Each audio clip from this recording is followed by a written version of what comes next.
¿Quieres ser miembro de Castellón Confidencial y no sabes cómo? Te lo explicamos. Vamos. Entras en Google, buscas Castellón Confidencial, clicas en Unirme. Te saldrá una pantalla donde pone Únete a este canal. Clícalo y automáticamente tendrás 3 opciones. Número 1, supervivencia. Número 2, fidelidad. Número 3, libertad. Y te unes al que más desees. Así de fácil y así de sencillo puedes ser miembro de Castellón Confidencial de Albert Castellón.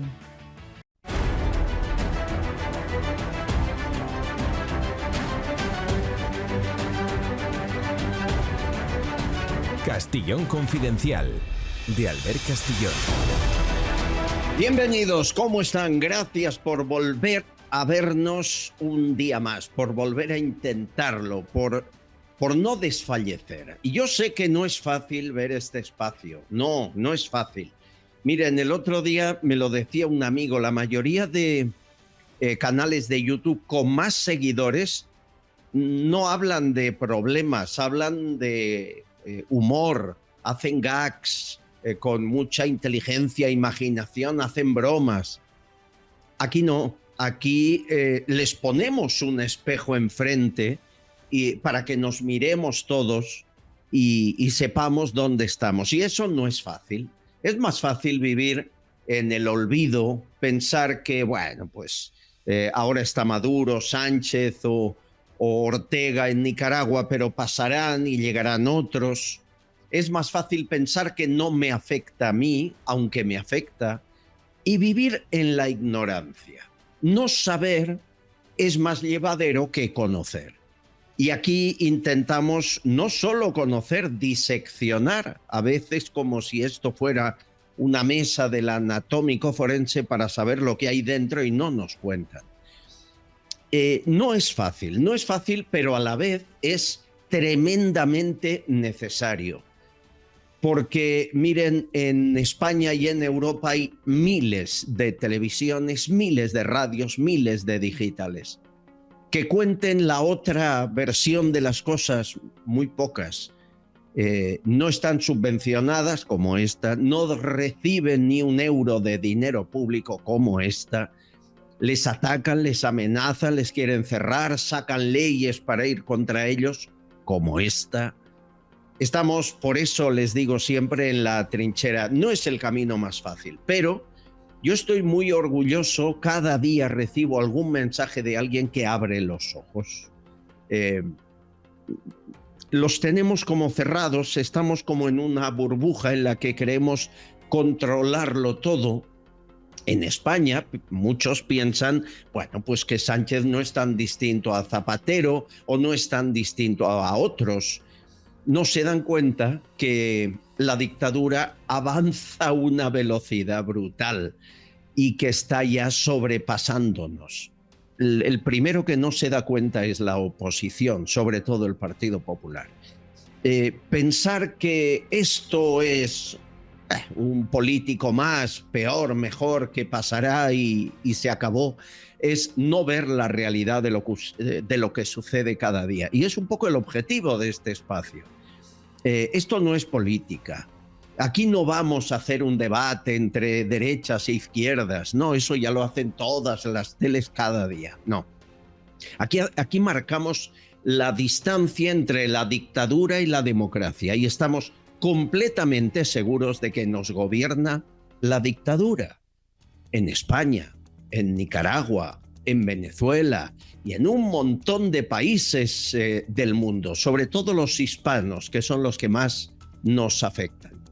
Lo dijo muy bien Espinosa de los Monteros. Antes estuvo en Vox, dejó el partido, pero sigue siendo inteligente. Esta frase resume lo que les intento contar. Antes de entrar aquí estaba con unos cuantos de vosotros que me decíais, hay que montar ya un partido político, lo tenemos ya preparado. Se va a llamar HLC, Honor, Libertad, Concordia. Me dicen, no, hasta los cojones.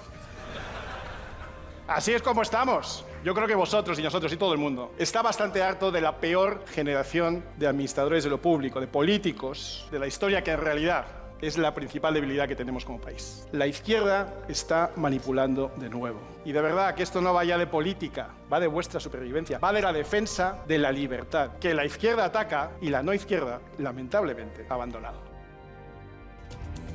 Qué grave lo que dice, ¿eh? Qué buena cabeza tienes, Espinosa. Pero, y qué pena que te hayas ido de la política, porque al final se van los mejores. Pero qué importante lo que dice. La oposición no está ni se le espera. El monarca, la ley que le obliga a la Constitución le ata las manos. Podría hacer más, sí, pero...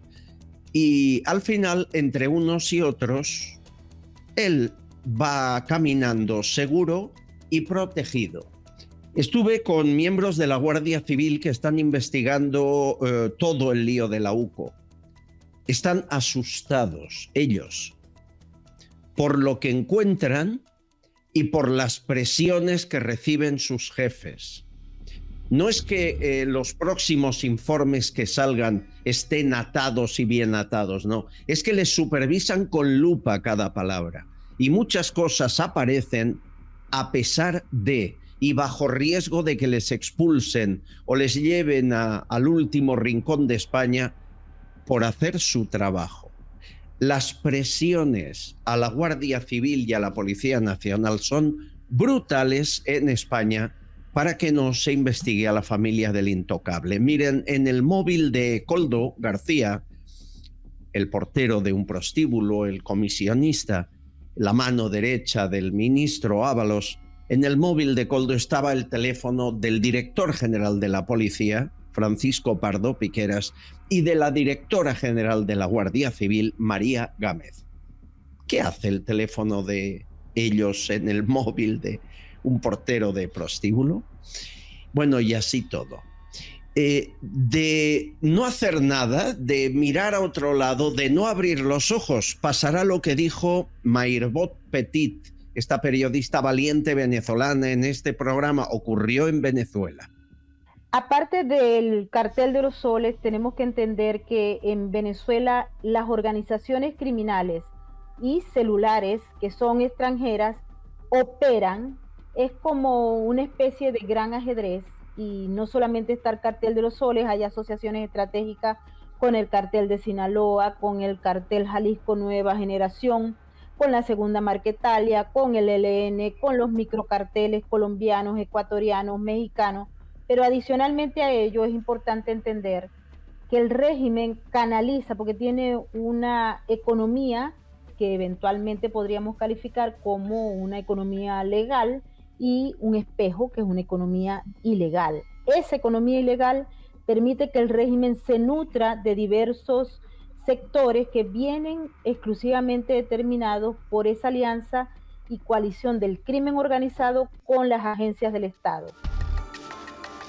¿Saben quién era el suministrador de dinero número uno en Venezuela? Estados Unidos. A través de la petrolera Chevron. ¿Saben quién lo va a ser a partir de ahora?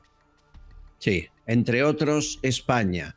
Ya hemos aumentado un 70% la compra de petróleo venezolano desde que cometió el fraude electoral en julio. 70% más. 400 millones al año le estamos dando y se va a doblar la cifra. Financiando dictadores. Eso es lo que ocurre cuando uno mira a otro lado. Y quizá lo peor de todo es que nos tomen por tontos, que lo somos, que posiblemente lo somos. Deberíamos estar en la puerta de Moncloa mañana, tarde y noche protestando y gritamos mucho y hacemos poco. Pero nos toma por tontos, sobre todo el peor de ellos. En España, Pedro Sánchez, escúchenle. Tendrán sus algoritmos trucados precisamente para desinformar y expandir bulos, tratar de convertir la democracia en una bulocracia, pero en esa soberbia que él manifestó cuando decía eso, se le olvidó lo más importante. Y es que en democracia un bot no es un voto, un bulo no es un voto, un tuit no es un voto, es una persona un voto. Y en 2027 volveremos a ganar. Ojalá en España una persona, un voto, porque entonces no estaría el PSOE en el gobierno. No, aquí un voto no vale lo mismo en según qué lugar, provincia o capital estés. El peor de los dictadores poniendo un espejo para simular ser decente. Le veremos en un banquillo, es cuestión de tiempo, lo verán, o huyendo del país, que es otra opción. Hoy tenemos muchas informaciones que le vuelven a poner contra las cuerdas, y no se olviden, hoy, por ejemplo, el Supremo decidirá si el fiscal general español merece ocupar el cargo o no, porque muchos fiscales han dicho que nunca debió ser fiscal. No se fijen en los detalles, quédense en el concepto. Mirar a otro lado no es una opción. Tirar la toalla no es una opción. Es posible que en esta trinchera acabemos acribillados, sin duda, ya recibimos alguna herida, pero mejor esto, aquello que decían, ¿no? Mejor vivir de pie que morir de rodillas. Hoy, de nuevo, esto va a ser una aventura. Vamos a empezar el programa viajando en directo a República Dominicana. Queremos saber si hay o no cuentas de medio gobierno allí.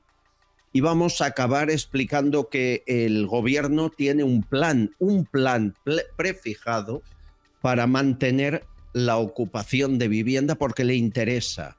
Se va a ahorrar casi 1.000 millones por ello. Les confieso una frase que Sánchez está diciendo a los suyos, la dijo en Canarias el pasado fin de semana y en Moncloa suena mucho. Hay que ir a por todas y mostrar los dientes. Hay que ir a por todas y mostrar los dientes. Eso está transmitiendo el dictador a los suyos. Por favor, una oposición que haga lo mismo algún día en España, con un poco de fuerza, de ganas, para unirse conjuntamente y acabar con esta dictadura. Espero que sí. Ya les digo que en Europa se están movilizando. Yo tengo la esperanza que con Donald Trump finalmente los que están contra la cultura woke, la Agenda 2030 y este tipo de dictaduras bolivarianas como España terminen pronto. Bienvenidos. Empezamos. Castillón Confidencial, de Albert Castillón.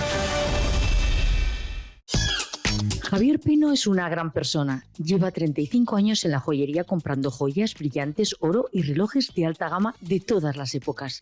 Te ofrecerá la tasación máxima y sin compromiso. Nadie te va a pagar más. Ah, y también tasa herencias. Tiene 6 tiendas en Cádiz y la central está en Madrid, en la calle Arenal número 7. No te confundas, que el 7 trae suerte.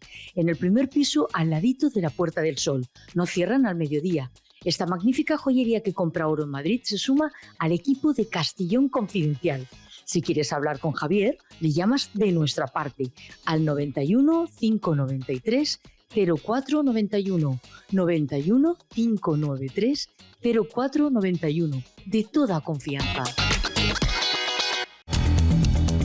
Llevamos ya muchos días hablando de supuestas cuentas corrientes de miembros del gobierno, de ministros, incluso de la esposa del presidente Sánchez, de Begoña Gómez, en República Dominicana. No solo allí, hay otros paraísos donde estarían supuestamente esas cuentas. Este programa les dijo que también las hay supuestamente en Islas Caimán, o está en la documentación entregada a Fiscalía y entregada por el Senado, como saben, al Tribunal Supremo de España. Y ahí están casi todos los ministros del gobierno. Es curioso porque el último documento del que hablábamos ayer, todas las cuentas están en Dominicana. Supuestamente Teresa Rivera, Santos Cerdán, Pachi López, Óscar López, María Jesús Montero, todos tendrían cuentas, según esta información, en el Banco Caribe, en el Banco Santa Cruz o en el Banco Promérica. Entre otros. Mientras lo investigan o no, porque el problema en España es empezar a investigarlo, hay mucho interés en dar carpetazo a esto y que nadie lo investigue. Nos vamos a República Dominicana a ver si podemos averiguar algo más. Compañero Remberto Pichardo, abogado, penalista, representante de Ciudadanos contra la Corrupción, ¿cómo estás? ¿Qué tal? Bien, bien. Complacido de que me tengan aquí en su espacio de nuevo. Es un gusto estar contigo. ¿Las noticias han llegado a Dominicana? Sí, claro que sí, claro que sí. Inclusive nosotros tenemos una persona de una plataforma bastante respetada que es José Peguero, dominicano, allá, bueno, pues haciendo sus indagatorias personales para que el pueblo dominicano tenga todavía más información y de una cara, podemos decir, la autóctona aquí de la República Dominicana de la situación en España. O sea, nosotros aquí le estamos dando bastante seguimiento y estamos muy interesados de los acontecimientos con respecto a República Dominicana y a España, con quien tenemos un vínculo, bueno, pues histórico. Sin duda. ¿Le dais veracidad a esta información? Mira, sin tener que profundizar en una investigación, porque yo vi una publicación de que la Fiscalía de allá de España pues había archivado la noticia. No sé si es veraz o no, pero la vi en varios medios. Una parte, la que corresponde a Begoña Gómez y a la esposa de Zapatero, la archivó Fiscalía sin investigar en 7 días. Pero hay otro envío que ha hecho el Senado de España directamente al Tribunal Supremo, que este no está archivado y estamos esperando que nos digan. Bueno, fíjate, cuando nosotros nos adentramos en las informaciones periféricas que hay sobre el tema, los nombres que se mencionan a nosotros no son muy familiares, como por ejemplo Javier Hidalgo. Javier Hidalgo del grupo Globalia. Globalia prácticamente tenía su sede de operaciones aquí en República Dominicana, o sea que nosotros conocemos los vaivenes de los Hidalgo bastante bien a nivel empresarial dominicano. ¿Qué quiere decir eso? Que las operaciones que se describen ahí son muy del diario vivir aquí en República Dominicana. Cuando lo que se ha dado en las declaraciones, por ejemplo, la que era la directora de la ONG, si se quiere, que se fundó en Francia, que la fundó la esposa, la fundó el Grupo Globalia para sponsorear económicamente a la esposa del actual presidente allá, habló del Grupo Barceló, que fue quien adquirió los bienes supuestamente del Grupo Globalia. El Grupo Barceló, sin temor a equivocarme, que nosotros conocemos es el Grupo Barceló de República Dominicana. Entonces, si se refiere a ese Grupo Barceló de República Dominicana ha servido de socio estratégico para muchos extranjeros, políticos, empresarios o como fuere, para hacer sus inversiones aquí. ¿Qué quiere decir eso? Que ellos pertenecen a un grupo empresarial que te ofrece el paquete completo. O sea, si tú quieres abrir una cuenta de banco, te abren una compañía offshore o te la ponen a nombre de un testaferro que te firma un poder diciendo que esa cuenta no es de él, sino tuya, para asegurarte a ti el buen manejo de tu dinero. O sea, ni siquiera es necesario abrir una cuenta a nombre tuyo. Se puede abrir a nombre de una offshore porque ellos la compran por decenas. Ellos las constituyen para hacer, por cada negocio, utilizan una offshore. Y luego esa compañía, cuando acabe el negocio o cuando se compre el inmueble o cuando se compre el bien o cuando se compran las acciones, simplemente se queda para ese asunto. Me sorprende que en estas cuentas que el Senado pide que se investiguen, están a nombre de ellos. Por ejemplo, Patxi López, que es el portavoz del Grupo Socialista en el Congreso Español, aparece como Francisco Javier López Álvarez y en las 2 cuentas que supuestamente tiene está como cotitular su mujer Begoña Gil Llanos. ¿Es normal que políticos pongan cuentas a sus nombres en Dominicana? Fíjate, no estamos hablando de políticos dominicanos. Estamos hablando de políticos extranjeros. ¿Qué quiere decir eso? Vamos a suponer que usted fuera un político y yo fuera otro. Usted de España, yo de República Dominicana. Si usted quiere ocultar su bien, usted me lo manda a mí, a mi país, donde yo soy amo y yo arreglo y desarreglo en cuanto al sistema bancario, pero su nombre aquí no va a llamar la atención. Si yo quiero abrir una cuenta de banco, la abriría allá donde usted tiene la misma capacidad y mi nombre allá no llamaría la atención tampoco. Entiendo. Entonces lo que nos hacemos es una especie de intercambio. ¿Dónde se organizan estas maniobras empresariales? En Fitur. En Fitur usted tiene la concurrencia del empresariado turístico que está vinculado precisamente a la persona de la esposa del actual presidente allá, y usted tiene prácticamente todos los líderes dominicanos, la alta cúpula dominicana y de varios países, África y todos aquellos que desean, a través de la Organización Mundial del Turismo, bueno, pues congregarse y formar un bloque. Pues allá se hacen muchos negocios entre dominicanos y españoles de esta índole. Inclusive, la última vez que hablamos, yo le mencioné a Didier Schuller, que fue una persona que se acusó de corrupción en Francia y que lo encontraron escondido aquí en República Dominicana en el año 2001. O sea que esto, como aquí el empresariado controla el gobierno, los socios o los que pasan a ser socios de ese empresariado, ya sea en calidad de inversionistas, facilitadores o gestores de inversión extranjera, pues tienen todas las comodidades que una estructura estatal le pueda brindar, controlada por una estructura privada. Usted elige el banco que quiere y se pone la cuenta al nombre de quien sea, e inclusive a nombre de ellos mismos. Estos tres bancos, el Caribe, Santa Cruz o Promérica, ¿son los principales ahí o no? No, principales aquí serían Banreservas, cuyo presidente lo designa el Poder Ejecutivo.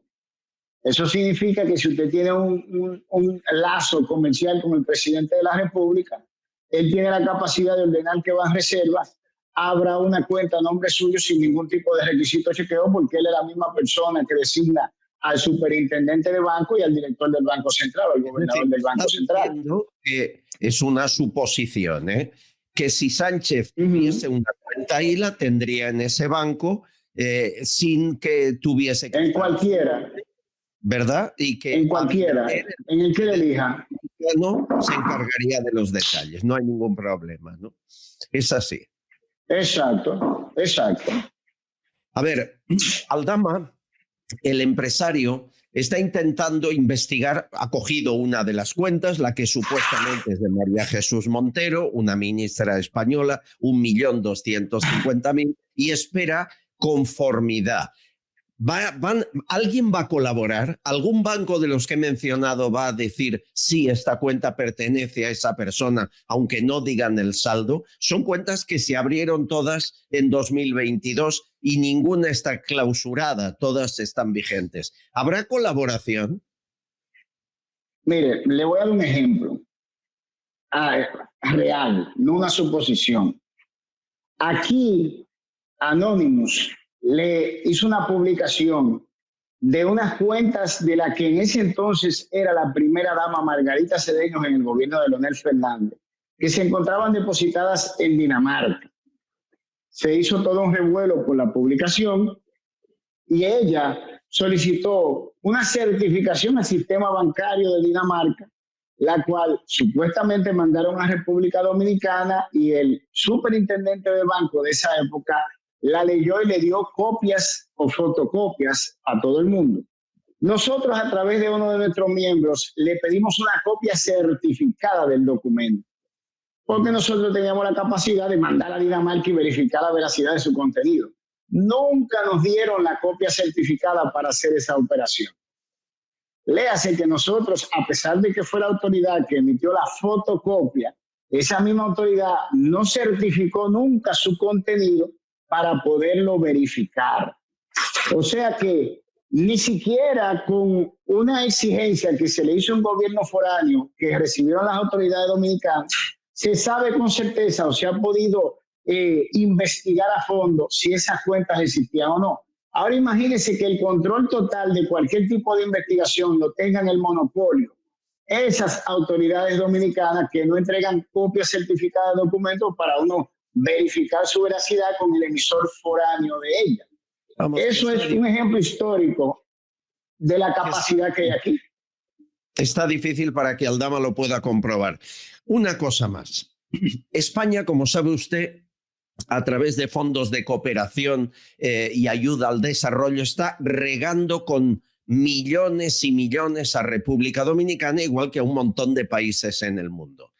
Hemos comprobado, por ejemplo, que a la policía en Santo Domingo recibió el año pasado 250.000 euros y así a un montón de instituciones. ¿Podría parte de ese dinero desviarse a esas cuentas? ¿Le ha llegado a usted algo al respecto?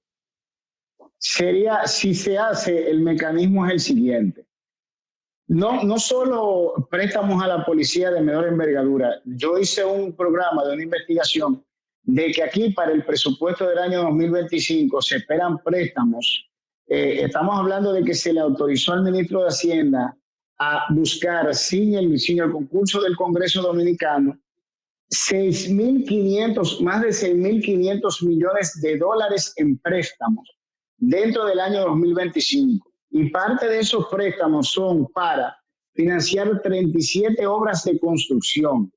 Y parte de ese dinero va a ser puesto en calidad de préstamo por el gobierno español. ¿Qué significa eso? Que estamos hablando de una inversión monstruosa de capital, estamos hablando de cientos de millones de euros, que van a entrar al sistema financiero estatal dominicano, que vuelvo y le digo, están controlados por este mismo grupo de gente. ¿Qué significa eso? Que por los préstamos se pagan comisiones. Esas comisiones se pagarían aquí en República Dominicana. Lo que significa que la comisión no necesariamente llegaría a oídos del gobierno español o del pueblo español. Luego viene la construcción en sí, que por lo general en República Dominicana se calcula en un precio, pero termina en un precio 3 veces mayor. Lo que significa que es muy probable que sea objeto, exacto, de una sobrevaluación, y las compañías privadas que reciben, bueno, pues están encargadas de repartir a cada uno la cuota de lo que le tocaría precisamente por la realización de esa obra. Entonces yo vi, por ejemplo, una publicación de que vinculado al mismo caso de la primera dama, se encuentra que se le dio a la Organización Mundial de Turismo allá un edificio en España prácticamente regalado a 75 años. Sí, señor. Entonces, este es el mismo grupo que se reúne en Fitur. Fíjense que el presidente Luis Abinader no se ha perdido un Fitur desde que es presidente y va con la plana mayor allá, que es donde se supone que estuviera el señor que dirigía, cuyo apellido yo ni siquiera puedo pronunciar, es sumamente complicado, que era el presidente de la Organización Mundial de Turismo en la época en que... No. Exacto, en la misma época en la cual se le da a este señor este edificio por 75 años en suelo español, se reúne con todos los líderes de Fitur, se encuentra en el medio Javier Hidalgo, que también es mencionado junto a la primera dama, y todo el entramado que se armó con Globalia precisamente para sponsorearla y hacer unos vínculos financieros a nivel mundial que llegaron a Amazon y Google. Pero todo esto se da cuando se reúnen en Fitur. No le extraña nada, o sea, lo que estamos contando, ni que aparezca. No. No le extraña que nadie crea que es política ficción. Esto es más real. Habrá que demostrarlo y no será fácil, pero no suena extraño. Igual que la coincidencia, y hemos hablado de eso usted y yo, de los viajes en el Falcon de presidencia del gobierno sin justificar casi 40 veces a República Dominicana. Eso, todo está ligado, todo es uno. Pero imagínense, cuando se habla de Globalia, se está hablando de aeropuerto y de línea aérea. Ellos aquí andaban de la mano con el empresariado de la plana mayor, como le llamamos nosotros, y del presidente de turno. Inclusive a ellos se les dio la permisología para aperturar un hotel, una estructura enorme dentro de un área protegida, y eso fue un motivo de un conflicto. Y se lo dio el presidente Hipólito Mejía y se ejecutó se pretendía ejecutar a finales del gobierno de Danilo Medina. La última pregunta, José Bono. José Bono tiene varias empresas offshore, exministro español, vive en una mansión impresionante. Me dicen que su relación con el presidente Abinader ya no es la que era. Incluso la UCO de la Guardia Civil Española, que ha estado ahí en varias ocasiones investigando, empezó muy bien con colaboración y ha acabado con muchas puertas cerradas. Me dicen que no está ahora mismo encontrando colaboración en el país. ¿Qué sabe usted de ambas cosas, de José Bono y de la UCO, y su colaboración o no de autoridades con ella? Miren, eso tendría que vincularse necesariamente a la nacionalización posterior, 2 años después, de Felipe González, porque el primero que llegó aquí fue Bono. Entonces llega junto con Pepe Vila, supuestamente como gran comisionado de la Policía Nacional para hacer la reforma de la Policía Nacional, después de que el mismo partido de gobierno, el PRM, cuando no era el gobierno, lo que fomentaba era un plan, el plan Giuliani, que fue un informe bastante bien elaborado del antiguo exgobernador del estado de Nueva York, Giuliani, para la seguridad ciudadana. Lo cierto es que nada de eso se puso en práctica. Quien llega aquí es precisamente el señor Pepe Bono. Quien se nacionaliza dominicano inmediatamente entra aquí. Luego viene Felipe González 2 años después y se nacionaliza dominicano. Pero son Felipe González, que fue a quien podríamos decir que encabezó la formalización de esas relaciones a ese nivel internacional, fue el primero que llegó aquí, como dijimos la vez pasada, en 1982 con la Internacional Socialista.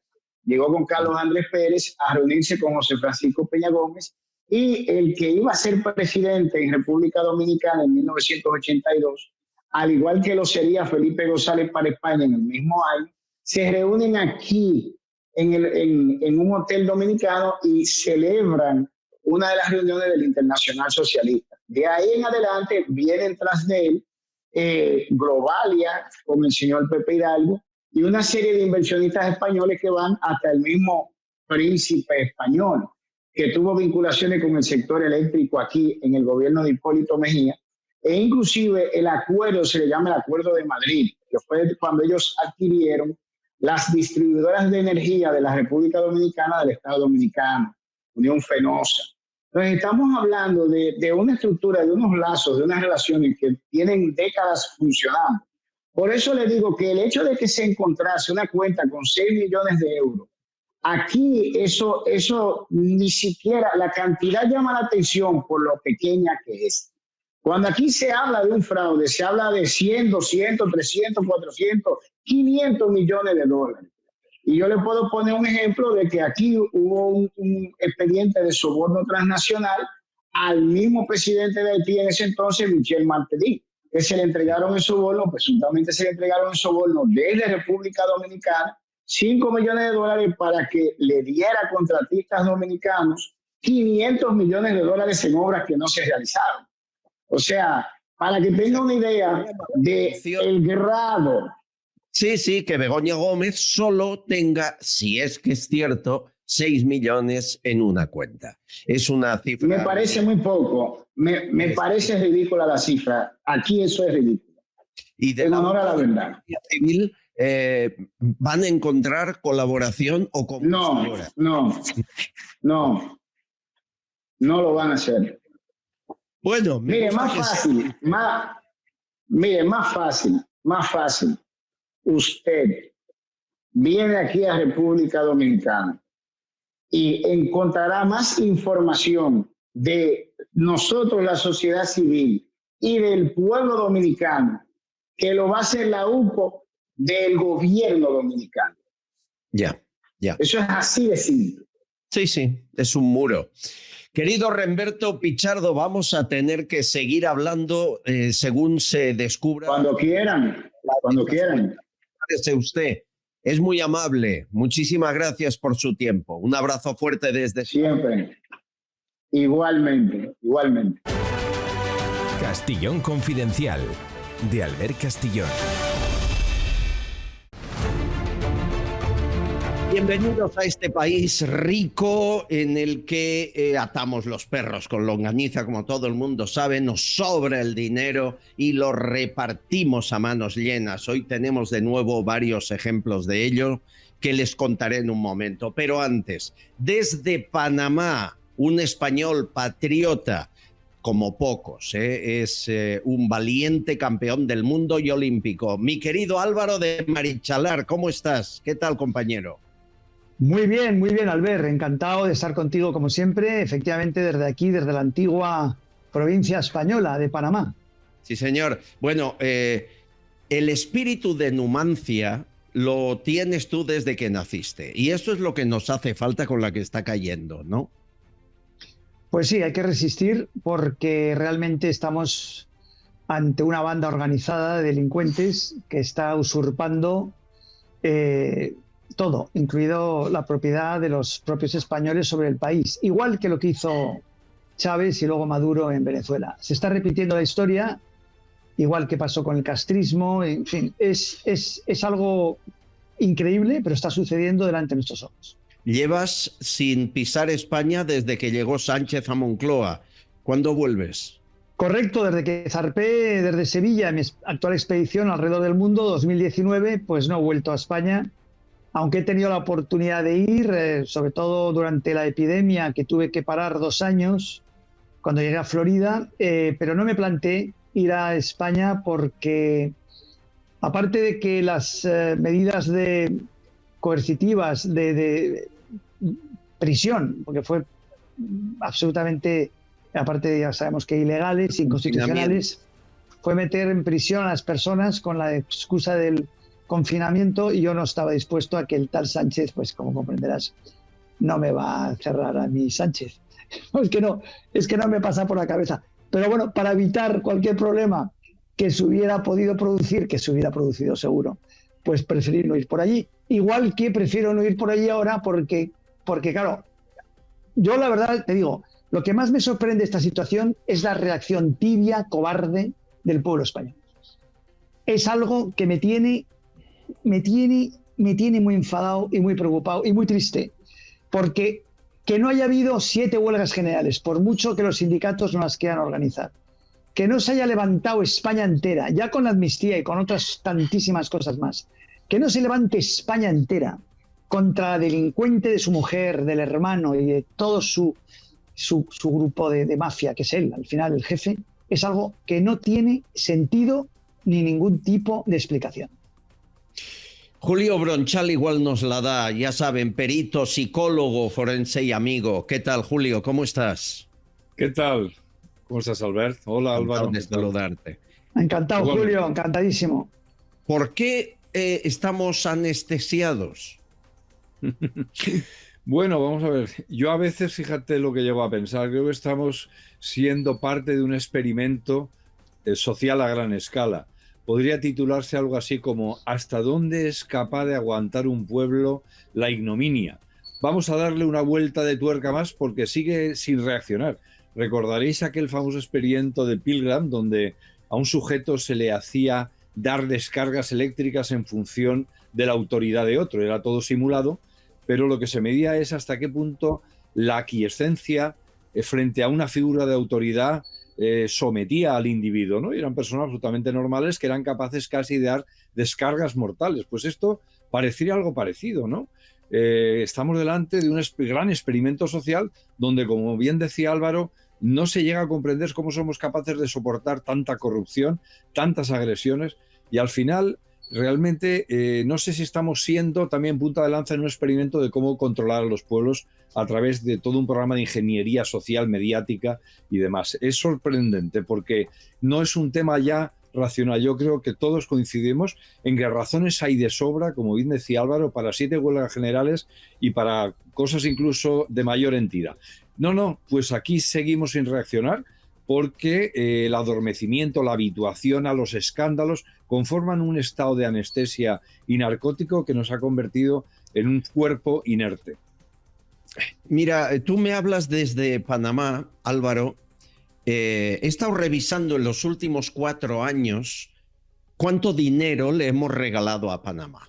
Hay la Agencia para la Cooperación y el Desarrollo reparte al año, ha repartido ya 1.670 millones de euros que dicen que son para pueblos que lo necesitan. Pero en lugar de ir a Etiopía va, por ejemplo, a Panamá, que es un país rico, que no tiene un problema grave.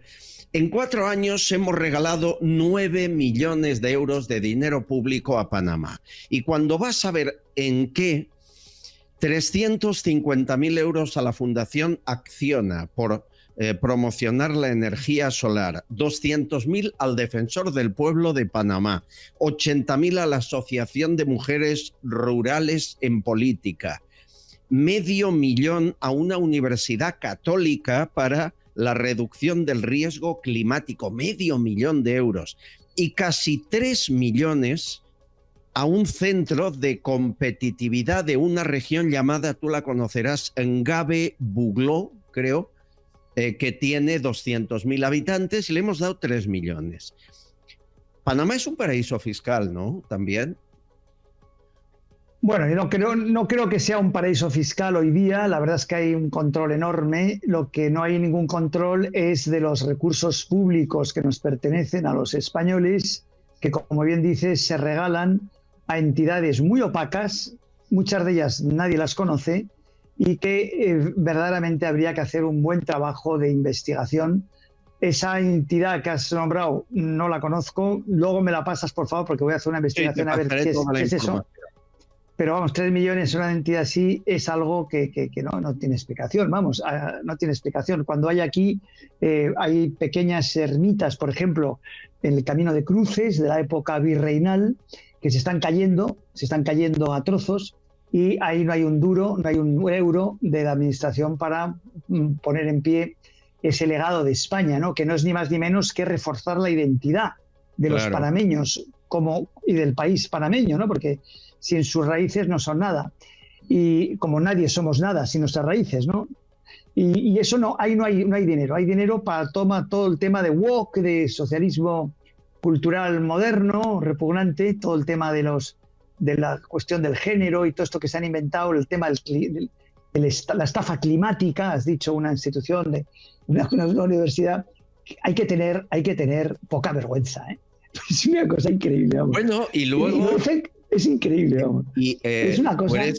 Tú eres psicólogo, Julio. Luego discuten cada euro que va a medicamentos que pueden salvar vidas o a la ELA o a programas de ayuda a gente enferma en nuestro país. ¿Cómo le puedes decir que a un enfermo de ELA no hay dinero y repartir 1.000 millones fuera de España, ¿no?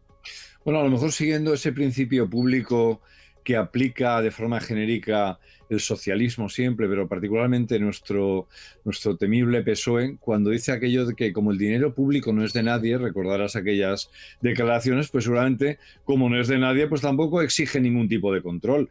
Si nosotros fuéramos gente que no tuviéramos los principios bien establecidos, seguramente encontraríamos la forma de hacer un buen negocio con todo esto.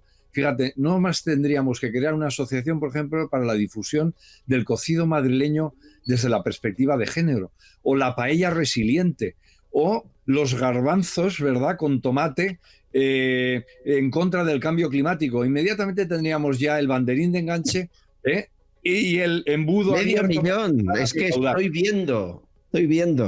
No queremos, en lugar de jugarte la vida con la moto dando la vuelta al mundo, montas un chiringuito como tantos. Ahora, que alguien me diga que esto lo hacen por amor al arte. No, por supuesto que no. Mira, hay un principio que vosotros conocéis en la novela negra, que está todo muy enredado y no sabemos al final por dónde empezar la investigación. Y hay un principio clásico que es follow the money. O sea, siga usted el dinero. Inmediatamente encontrará el origen, motivación, génesis y destino de todos estos disparates donde tenemos títulos tan sugerentes como los que tú has dicho, y por ahí hay muchos vídeos en internet de esas partidas que tienen nombres exóticos.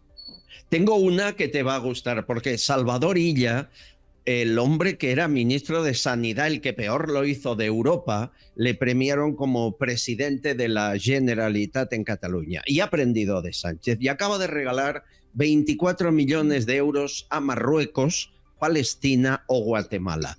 Y cuando me he puesto a buscar en qué, mira, el Guatemala, 500.000 de euros a el siguiente programa: Cuerpos, Sexualidades y Territorios Libres de Violencia Patriarcal en Guatemala. Cuidado que el título merece 500.000 porque es difícil, nadie sabe de qué habla.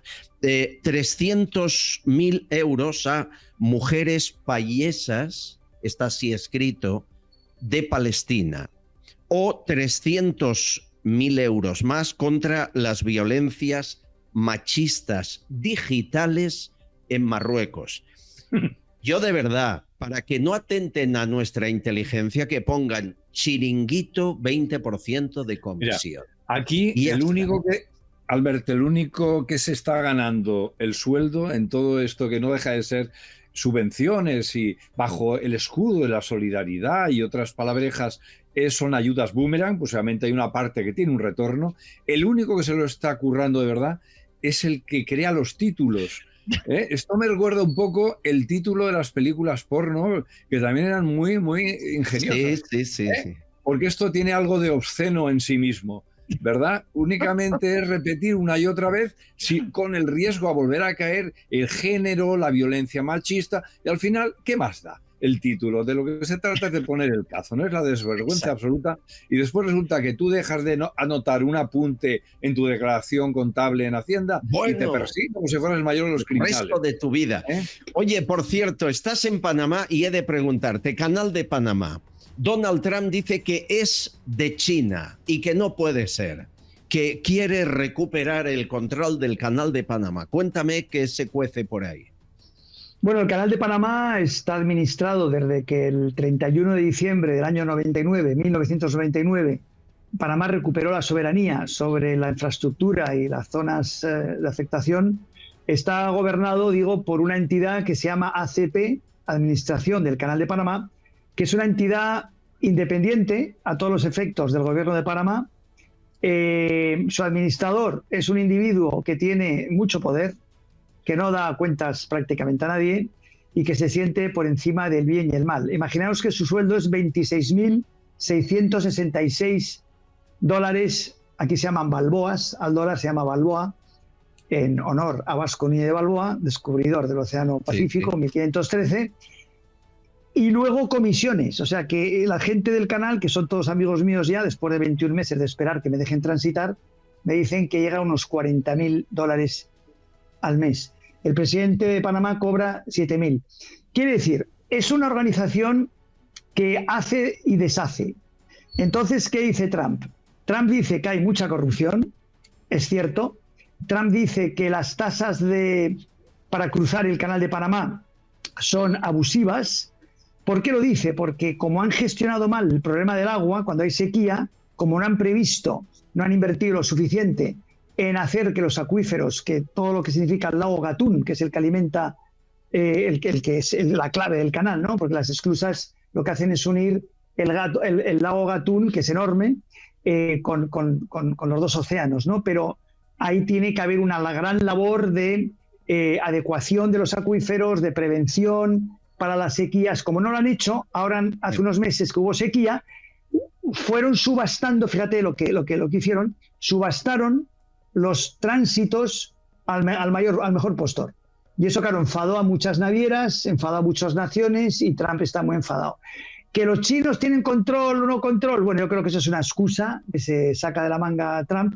No creo que tengan un control mayor del que tienen, por ejemplo, en Perú, ¿no? Donde han hecho el mayor puerto. Pero si lo hacen bien, ¿por qué no lo van a hacer? Al final, quiere decir, China es un país emergente, es prácticamente la primera economía del mundo ahora mismo, y hay que entender que el mundo ya es multipolar, ¿no? Eso se acabó, ¿no? El que manda a Estados Unidos se ha acabado ya. Entonces lo que hay que hacer es afrontar eso. Ahora, Trump yo creo que tiene mucha razón en cuanto a denunciar la corrupción sistemática dentro de la administración del Canal de Panamá. A mí me ha tocado ser víctima de esa corrupción, ya que yo inicié la solicitud de transitar por el Canal de Panamá el 4 de abril del 23, imagínate, hace 21 meses, y llevo 21 meses esperando a que me dejen transitar, porque tengo derecho a transitar.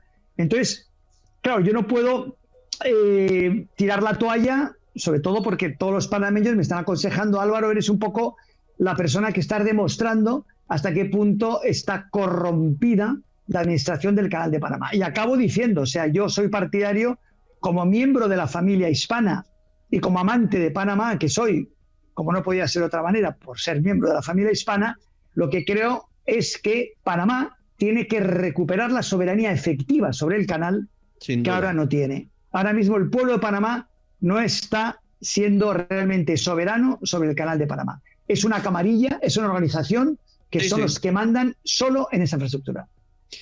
Pues me gusta mucho que lo digas. Por cierto, estos días estoy viendo unas volteretas, unos tirabuzones de los periodistas de los grandes medios, tremenda, en televisión y en radio, para explicar lo malo que es Donald Trump desde que ha llegado al poder. Le han puesto verde por todo, por el acuerdo que no ha querido a Gustavo Petro aceptar en Colombia y luego acepta cuando amenaza con aranceles si no acepta deportaciones, o por decirle al 1,5 millones de habitantes de Gaza que vayan a buscar cobijo en los países árabes, en Jordania y Egipto. Y en ambos casos le han puesto como un asesino salvaje, traidor, que echa a los niños pobres de Gaza en manos de cualquiera. Bueno, he oído barbaridades. A ver, Julio, estamos diciendo que hay colombianos que llegan a Estados Unidos, que son ilegales, que los quiere deportar. Si Petro no los acoge, les pone aranceles muy duros, del 25% a todo lo que llegue de Colombia. Por lo tanto, cambia de opinión y los acoge. ¿Te imaginas que hiciéramos esto aquí con Marruecos, Julio? Claro, es que nosotros estamos como para dar ejemplo, ¿no?, de cómo llevan las políticas migratorias. Pero fíjate que hay una paradoja, que toda esa cofradía de tertulianos corrompidos y corruptos que pululan por todas las televisiones no ha caído en ello, ¿verdad? Y es que estas mismas personas que salen de Estados Unidos porque entraron de una manera manifiestamente ilegal, no quieren ser recibidas por su propio presidente y compatriota. Es decir, aquí el primero que no quiere recibir inmigrantes es el propio Petro, que no son inmigrantes, no son compatriotas. Entonces, ¿quién se sitúa a un nivel moral más execrable? Aquel que sencillamente intenta cumplir una ley que cualquier Estado para su supervivencia tiene que cumplir, que es una ordenación de la gente que entra y sale de su territorio, o aquel que se niega a recibir a sus propios compatriotas. Es decir, lo que sucede es que el nivel, Albert, de mensaje y de simplismo es de tal ingenuidad para las buenas personas, no vamos a llamarlas así, pero en realidad es tan simplón, tan ramplón. Aquí el mal absoluto es Trump y la derecha. Y Franco, siempre Franco, evidentemente, porque Franco está ahí, seguramente es el que le ha ayudado a ganar las elecciones a Trump, y la última noticia es que seguramente Trump tiene un lío con Mussolini que acaba de invadir Abisinia. O sea, es de un nivel de imbecilidad total. De lo que hemos dicho tantas veces, el mensaje que se transmite por medio de todo ese fuego mediático progubernamental es ramplón, es simplón, pero lo interesante ya no es solamente entrar a analizar y discutir, lo que tenemos al mismo nivel, sino observar el mismo fenómeno de cómo nos toman por perfectos idiotas, por un pueblo de retrasados mentales. Por ejemplo, el último decreto ómnibus, ¿no?, vienen a defender lo indefendible, como si fuéramos tontos, pero eso nos da una medida de hasta qué punto nos han perdido el respeto y consideran que somos incapaces de razonar lo elemental. Sí, sí. Nadie se ha cuestionado, Álvaro, por qué los países árabes no quieren a gente árabe, ¿no? Claro, ¿por qué no quieren Julio, a palestinos? Sí, Julio lo ha dicho muy bien, es que nos han perdido el respeto. Es que ya es alucinante. Entonces, efectivamente, ellos tienen 4 mantras y como saben que demoscópicamente un buen 60% de la población no sabe, por desgracia, para la humanidad, no solo para España, pues están en ello. Entonces, nosotros tenemos que estar muy beligerantes, no hay que entrar al trapo jamás, pero efectivamente hay que realmente desmontar las falacias con muchísima inteligencia y riéndonos de esos mantras, ¿no? Porque es lo único que nos queda. Porque efectivamente el fantasma de Franco, lo que te dé la gana, todo eso cala porque hay un 60% de las personas que se lo han tragado. Y el 40% restante, que sabe un poco más, no tiene el valor, el coraje, las agallas, el compromiso y la libertad de pensar libres. Con lo que lo tenemos mal. Sí, sí. Por cierto que quiero agradecer a Cristóbal, que nos ha mandado una fotografía de la toma del juramento de Donald Trump, fotografía en la que se ve, y es verdad, lo dice Cristóbal, dice, fijaos en los cuadros que hay en las paredes del Capitolio donde juró. Ahí está Cristóbal Colón, ahí está la historia de nuestro país en esas paredes, que podríamos estar sacando pecho del lugar de que Trump ha jurado delante de nuestros antepasados. Oye, Totalmente. Ni mención, ni un comentario, ¿te has fijado, no, Álvaro? Nada. Claro, es que no tienen idea y aparte que lo ocultan, pero qué bien que por lo menos en el Capitolio estén esas figuras tan importantes de la historia mundial y de la Claro. raíz de Estados Unidos, que más que británica empieza siendo primero nativa y luego española. Y efectivamente está también Bernardo de Gálvez, que está en el Congreso, que es el único estadounidense reconocido como ciudadano honorífico de Estados Unidos. Y está ese complejo y está esa falta de patriotismo que significa falta de respeto personal, porque al final quien no conoce sus raíces, pues no se conoce a sí mismo, es un desastre total, ¿no? Pero hay que saberlo. Yo estoy feliz de todas maneras porque Donald Trump esté en el poder, me encanta el tío. O sea, es tan loco, pero es un tío cojonudo. O sea, es un tío que lo tiene claro y ejecuta desde el primer día. Y no se anda con tonterías, vamos. Imaginaros tener un Trump en España. Bueno, pues España en 20 meses estaría a la altura de Alemania, ¿no? Es una maravilla de personaje, no tiene ningún problema, nombra a Dios constantemente, es el bien. O sea, es el bien, por mucho que tiene sus defectos, efectivamente, pero aquí hay una lucha entre el bien y el mal, como siempre la hubo, pero ahora está realmente encarnizada porque el mal se ha envalentonado. Y nos quedan pocos paladines, ¿no? Ahí estuvo el otro día Milei, por ejemplo, en Davos, dando la segunda lección a toda esta gentuza abyecta de estas agendas de la perversión y de lo que significa la deshumanización de la sociedad y lo que significa el mal, vamos, porque la Agencia 2030 es el mal intrínseco, ¿no? Pues Milei, con 2 pares de bemoles, estuvo diciendo lo que tenía que decir. Qué maravilla, Bukele, en fin. Menos mal que hay personas todavía que nos van a sacar de este atolladero, si Dios quiere, y si no tenemos miedo de pensar en libertad. Porque estoy convencido que muchas personas, incluso votantes de la banda PSOE, la banda mafiosa PSOE, que así nació, así siguió y así será siempre, si supieran un poquito más de sí mismos, seguramente jamás votaría esa banda mafiosa de delincuentes PSOE. Señores, hemos salido a la calle a preguntar, nos gusta hacerlo. La vivienda está en el punto de mira. Muchos creen que antes era más fácil acceder a una vivienda que ahora. ¿Cómo es posible que nuestros abuelos, nuestros padres tuviesen hasta segunda residencia y pudieran pagarla? Ahora es imposible ni pagar la primera. Tenemos un conflicto. ¿Qué ha pasado? Hemos hecho, como siempre, esta doble encuesta, esta misma pregunta, en 2 sectores: los que vivieron la época de Franco y los que no, los mayores y los jóvenes. Empezamos por los mayores.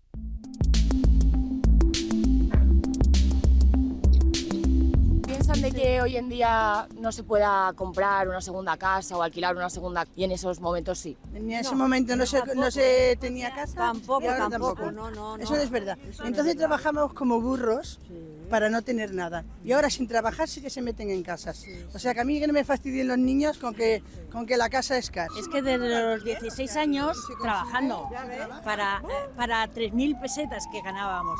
Sí ganábamos. Que entran muchos factores a mi modo de ver, porque todo más caro, la gente solamente quiere propiedades y también la gente lo que quiere es vivir bien. Era más fácil, aunque había también bastante intranquilidad, porque los medios eran muy bajitos. Pero vamos, hoy les pasa lo mismo a los jóvenes. Hoy los jóvenes no tienen seguridad ninguna porque tienen, en el momento que se meten en el banco ya tienen 30 o 40 años de hipoteca. Y eso es una locura. Yo lo veo por mis hijos, que todavía tienen más de la mitad de la hipoteca sin pagar, pobrecitos. Era más fácil, estaba todo más asequible que ahora, ¿no? Los jóvenes, ¿qué piensan con la vivienda? ¿Podrán acceder a alguna? ¿Cómo viven? ¿Qué opináis de que en ese momento sí que se podían comprar o alquilar segundas residencias y hoy en día ni siquiera se puede alquilar ni comprar la primera? De ese tema yo no puedo opinar, la verdad. O sea, no creo que haya suficiente argumento como para dar una opinión. Yo, por ejemplo, que no soy de Madrid Centro, es imposible tener aquí un piso. O sea, es imposible, vale un montón de dinero. Así que bastante mal, la verdad, que ahora no se pueda. O sea, yo por suerte puedo permitírmelo, si no yo creo que no podría estar estudiando aquí. Es abusivo, no podemos, sobre todo nosotros, no podemos permitirnos prácticamente independizarnos. Yo creo que la mayoría de nuestra generación lo que piensa es en salir de aquí, aunque en el resto de Europa se está empezando a dar la misma situación. Y también es verdad que ahora, a día de hoy se ve mucho más los jóvenes no pensamos en independizarnos justamente en la universidad y tal, no. Aguantamos el máximo tiempo posible en casa de nuestros padres para ya a los 30 y pocos irte a comprar una casa cuando ya tienes el dinero ahorrado. Y es algo que me parece surrealista. Pero es que es verdad que a día de hoy el alquiler es la mayor estafa que te puedes imaginar. El alquiler, la mayor estafa. Ya veis, 2 puntos de vista. Es la encuesta de Tuxén Castillón. Te pregunto, Julio, ¿es que queremos vivir mejor ahora que antes? ¿Es que ya no queremos esforzarnos? ¿O hay otros factores que hacen que no lleguemos a fin de mes y no podamos comprar ni la primera de las viviendas? Albert, no es mi terreno, pero te hablo únicamente desde lo que creo es el sentido común.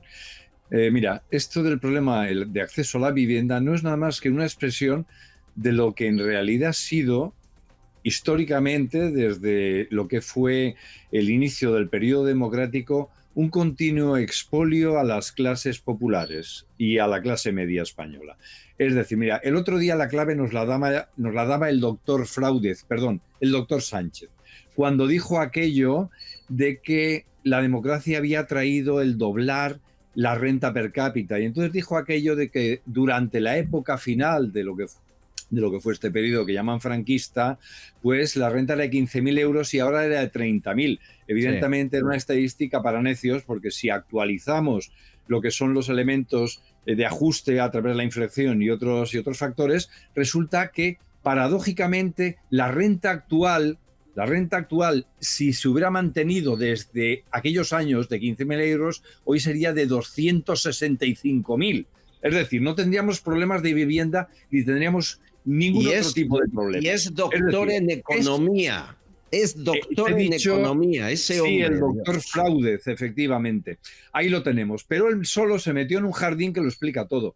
Ha habido, eso sí, es una maniobra de alto calado que empezó con el Partido Socialista como ejecutor de lo que llamó la renovación industrial, lo que fue toda la destrucción del tejido industrial y productivo español, Altos Hornos en Sagunto, acerías, campo, etcétera, para convertirnos en un país dependiente e improductivo.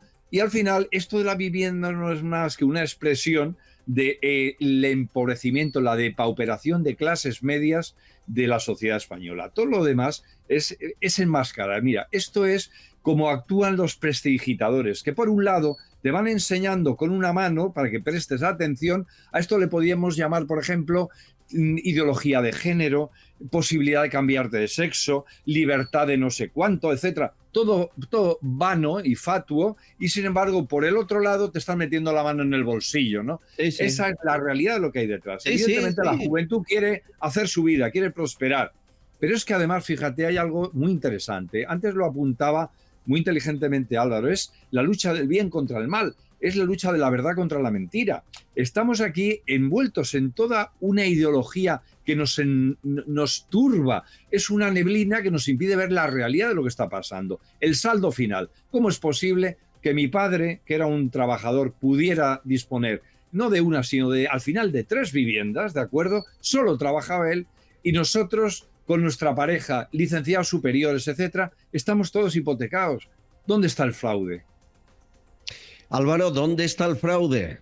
El fraude efectivamente está como bien dice Julio, doctor Fraude, que más que aparte de fraude es un verdadero delincuente común y que manipula todo, y con él pues toda esta banda de delincuentes que nos malgobiernan en los últimos 40 años. Efectivamente, el poder adquisitivo de los españoles con respecto a la época de Franco, sobre todo en los últimos 15 años, ha descendido estrepitosamente. Eso es así. Lo que pasa es que como les dejan evidencia a los políticos que han provocado esa situación totalmente de empobrecimiento de las clases, de todas las clases, medias, altas, bajas y medio pensionistas. Aquí se ha empobrecido Álvaro, todo el mundo, menos los políticos. Con Zapatero, ¿no creéis? Empezó con Zapatero. En la mayor crisis que fue la que se produjo con Zapatero de presidente. Yo recuerdo con José María Aznar, es verdad que había burbuja inmobiliaria, es cierto, pero no había esa división entre lo que habían hecho nuestros padres y nosotros. A partir de Zapatero se cargan la clase media. La pregunta es si esto es un plan preestablecido o les salió casualmente o es un plan prefijado, ¿no? Yo creo que en mi opinión, rápidamente, una puntualización nada más. Es verdad que desde el tal Zapatero, que es el mayor mal que ha tenido España después de Sánchez, efectivamente hubo un plan, claramente, pero ya con el advenimiento de la UCD todo empezó a torcerse, creo yo, cuando se dividió España en 17 autonomías y la 2 ciudades autónomas.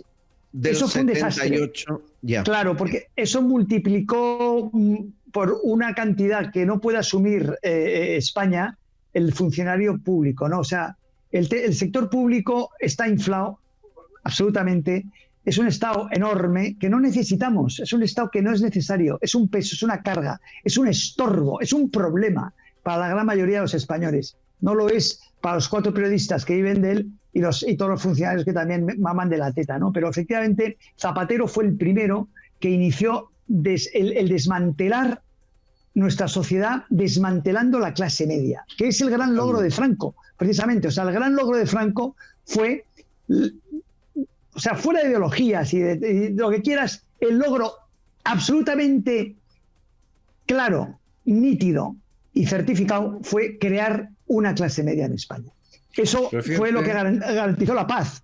Pero Zapatero se la carga. ¿Por qué? Porque los socialistas lo que quieren es pobres para darles de comer y que les obedezcan. Y eso es lo que es. Y eso es lo que... Sí, sí. Vamos, eso no lo digo yo, ¿eh? Eso lo dijo el otro día, hace unos meses, el tal López Obrador en México, ¿no? Necesitamos que la gente sea pobre porque cuando son ricos ya no nos hacen caso. Así lo dijo, con 2 narices. Y hay una carta de Fidel Castro a Hugo Chávez que emitimos aquí que dice lo mismo de hace un montón de años. Julio.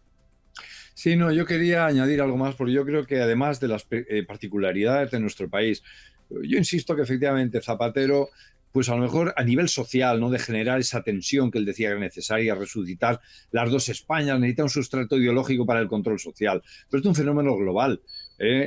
Durante lo que fue la denominada transición y posteriormente ya con el gobierno de Felipe González, empezó el desmantelamiento de toda la riqueza de este país. Agricultura, pesca, ganadería, minería, industria pesada, todo se vendió para convertirnos en un país de camareros y ahora mismo resulta que de aquellos polvos vienen estos lodos. Pero fíjate, hay un detalle que yo quería señalar. Forma parte de eso que llaman globalismo, es un proyecto global de reestructuración, de reseteo global de las sociedades, donde se trata del empobrecimiento, la depauperación, de conseguir lo que estaba señalando Álvaro, que no tengamos medios ni recursos, que seamos dependientes y subvencionados, porque esos son pueblos esclavos, y además que pierdan su identidad, que pierdan sus referencias históricas, sus referencias religiosas, todo para tener individuos absolutamente desarbolados. Mira, un mensaje que me llama mucho la atención en esa lucha de la verdad contra la mentira, del bien contra el mal, es lo paradójico de que esta es una generación, y lo he observado en gente joven que conozco, familiares incluso,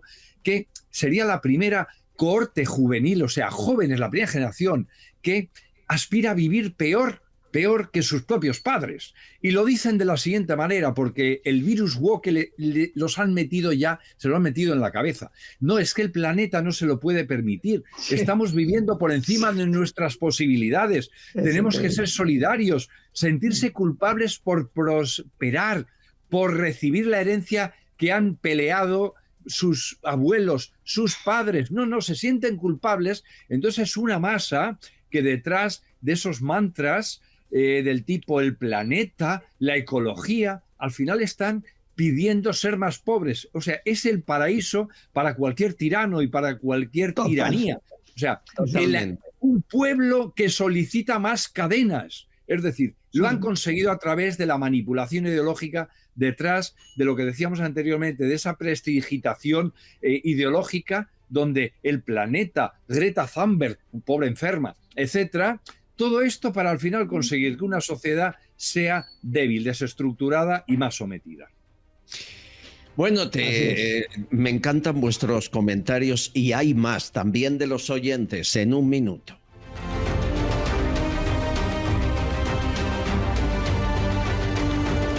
Estás escuchando Castellón Confidencial. Papá, ¿por qué bebes vichy catalán?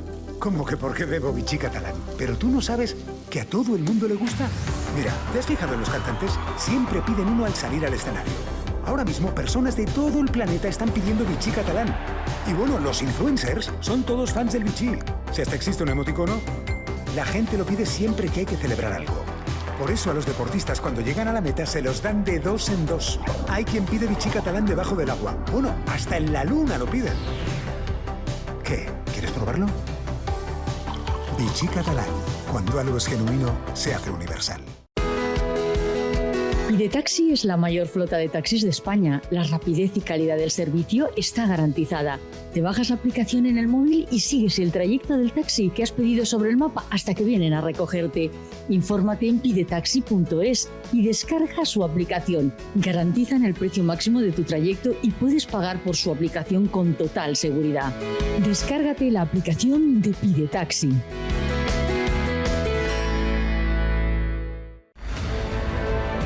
Aquí seguimos intentando cambiar el mundo, sí, ¿por qué no? ¿Por qué no? Déjennos ser valientes como para intentarlo y no pasar por la vida con los ojos cerrados. 649-532-435. Teléfono. Por cierto, recuerdan que había una escuela en Paiporta que salían a manifestarse los niños por falta de medios. Les hablaré en los próximos días, porque hemos conseguido pizarras interactivas, tablets gigantes, un montón de cosas que un buen amigo que se llama José María Blanco va a trasladar desde Cataluña hasta Paiporta. Ya se lo cuento, pero bueno, el director de la escuela encantador, todo el mundo magnífico. Hay gente buena en este país. Y luego hay chupópteros. Begoña Gómez, antes de ir con oyentes y de seguir con mis invitados, quiero que la escuchen. Se inventó un chiringuito más, igual que Africa Center, igual que Guacalúa, todos, ¿no? Era la Federación de Asociación de Mujeres Rurales. Cójanse fuerte, porque ella los apoya, pero claro, Begoña Gómez no puede ir al bosque. De manera que se enfunda un traje de marca y pone un croma detrás con 4 árboles, simulando estar en el bosque. Y graba un vídeo, sí, de apoyo. Quieren verlo, ¿no? Fíjense bien, porque este vídeo y esta asociación les ha costado a ustedes 2 millones de euros, que es lo que ha recibido en subvenciones del Consejo de Ministros de su marido, del presidente. La última ayuda, por cierto, noviembre pasado, 50.000 euros añadido a los 2 millones. Estos 50.000 se lo dieron por fomentar la creación cultural de las mujeres del medio rural y su visibilización, como si fueran transparentes, no lo entiendo.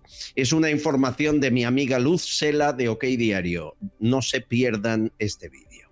En este momento pasamos también a la Federación de Asociaciones de Mujeres Rurales, que hoy nos acompaña Begoña Gómez, experta de impacto social y tercer sector e impulsora de proyectos en FADEMUR. Primero, quiero dar la enhorabuena a los 136 emprendedores inscritos en la competición de turismo rural de la mano de la OMT, Gobierno de España, FADEMUR y Google.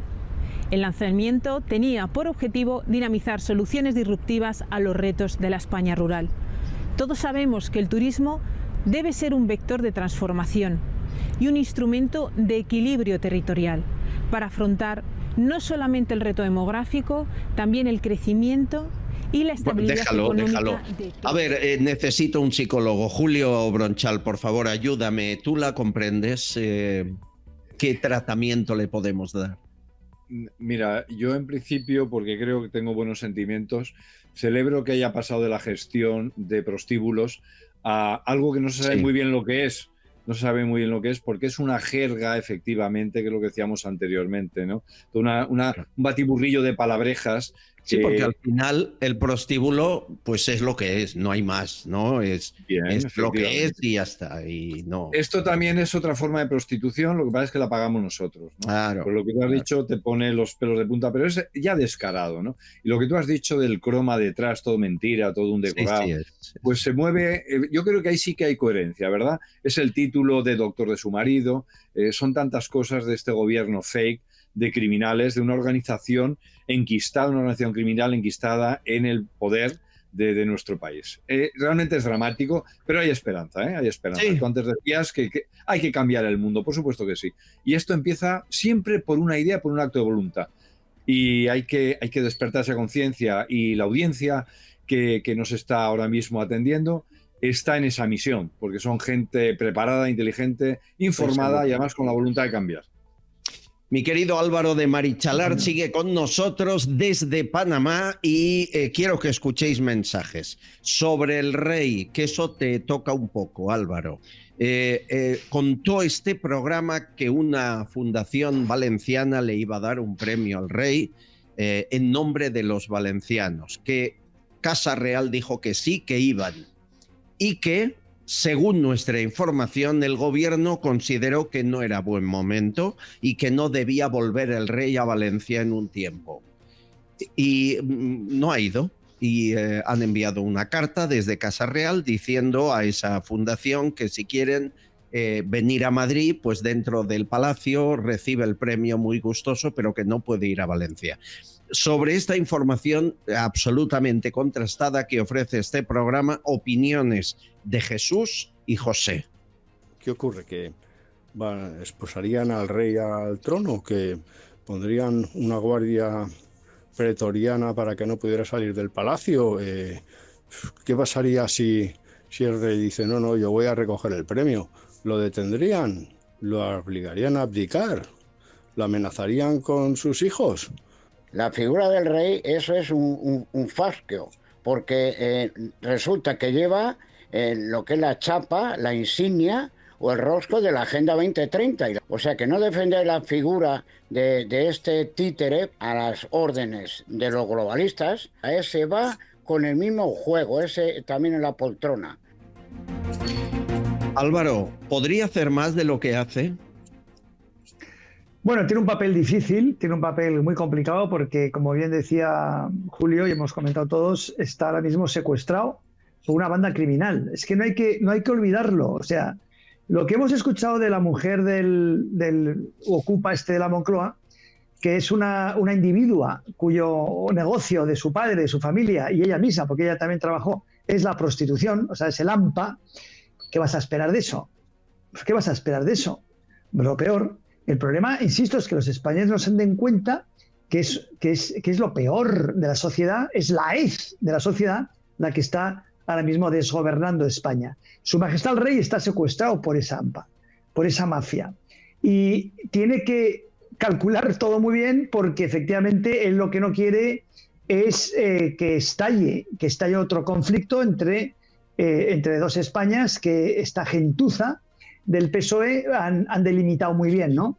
Sí, pero mira, mañana entrevistaré, si todo va bien, a un nuevo partido de coroneles del ejército retirado.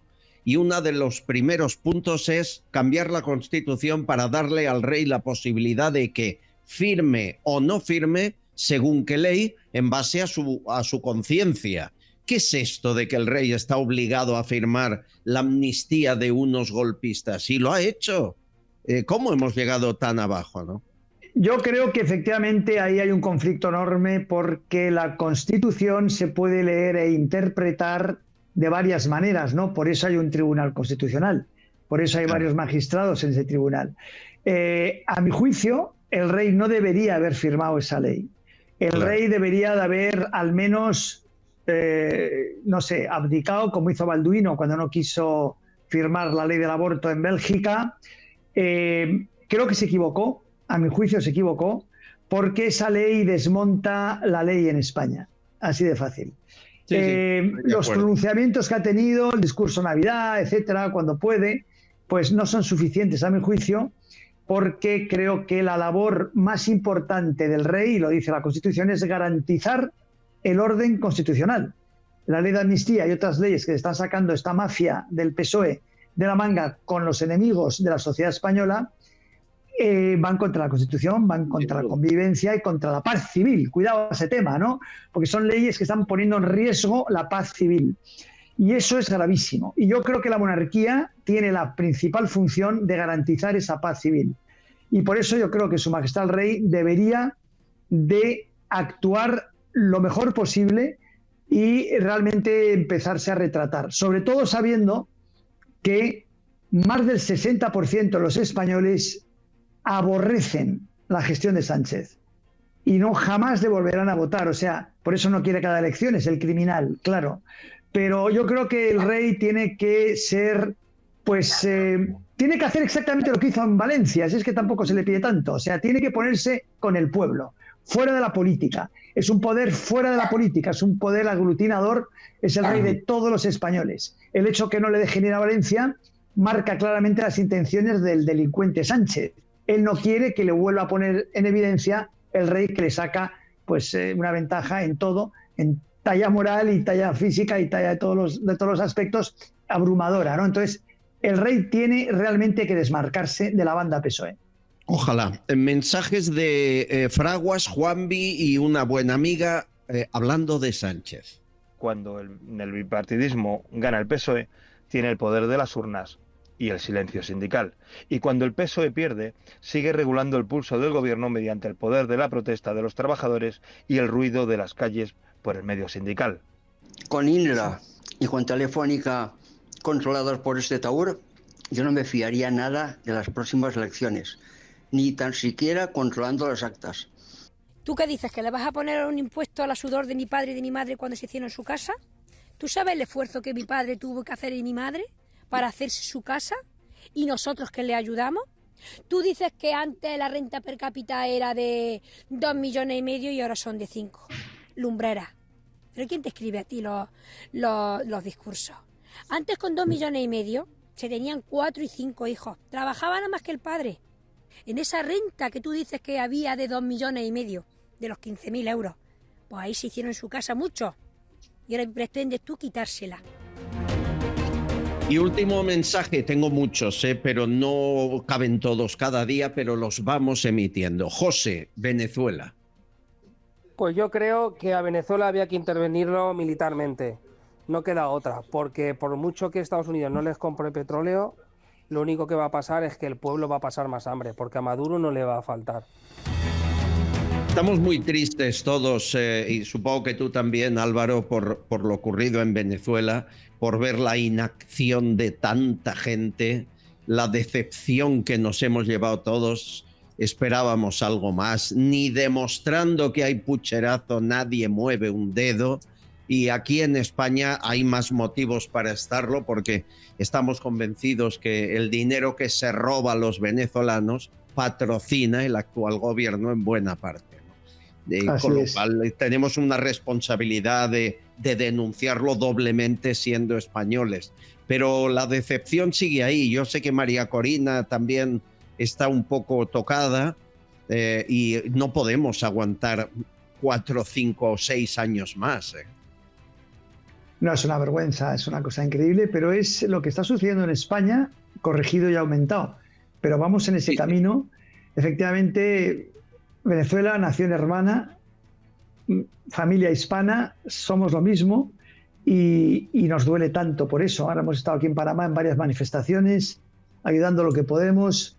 En fin, es un pueblo que está sufriendo, un pueblo con unos recursos naturales y una belleza natural únicas, personas buenísimas, es una maravilla de país, secuestrado por ese régimen criminal, por ese socialismo siempre empobrecedor, siempre criminal, pero siempre dominante del relato. Y ese es el drama del mundo, que ese horror de socialismo domina el relato. Y entonces esto del relato se ha puesto muy de moda, Julio. Hablan mucho del relato y dicen el que domina el relato gana elecciones, consigue el poder. ¿Qué nos pasa? ¿El relato vence a la verdad? ¿Qué es esto? Sí, así es. Bueno, no es un fenómeno nuevo, en verdad. O sea, ya veíamos un reportaje en uno de estos canales temáticos de historia que ya uno de los faraones en las paredes de aquel templo y aquella pirámide mintió sobre la gran victoria contra los hititas. Mentira, quedaron tablas, pero es igual. El relato se vendió y hasta hace nada así, en las mejores cátedras de egiptología del mundo, así se vendía. No es nuevo el fenómeno, no.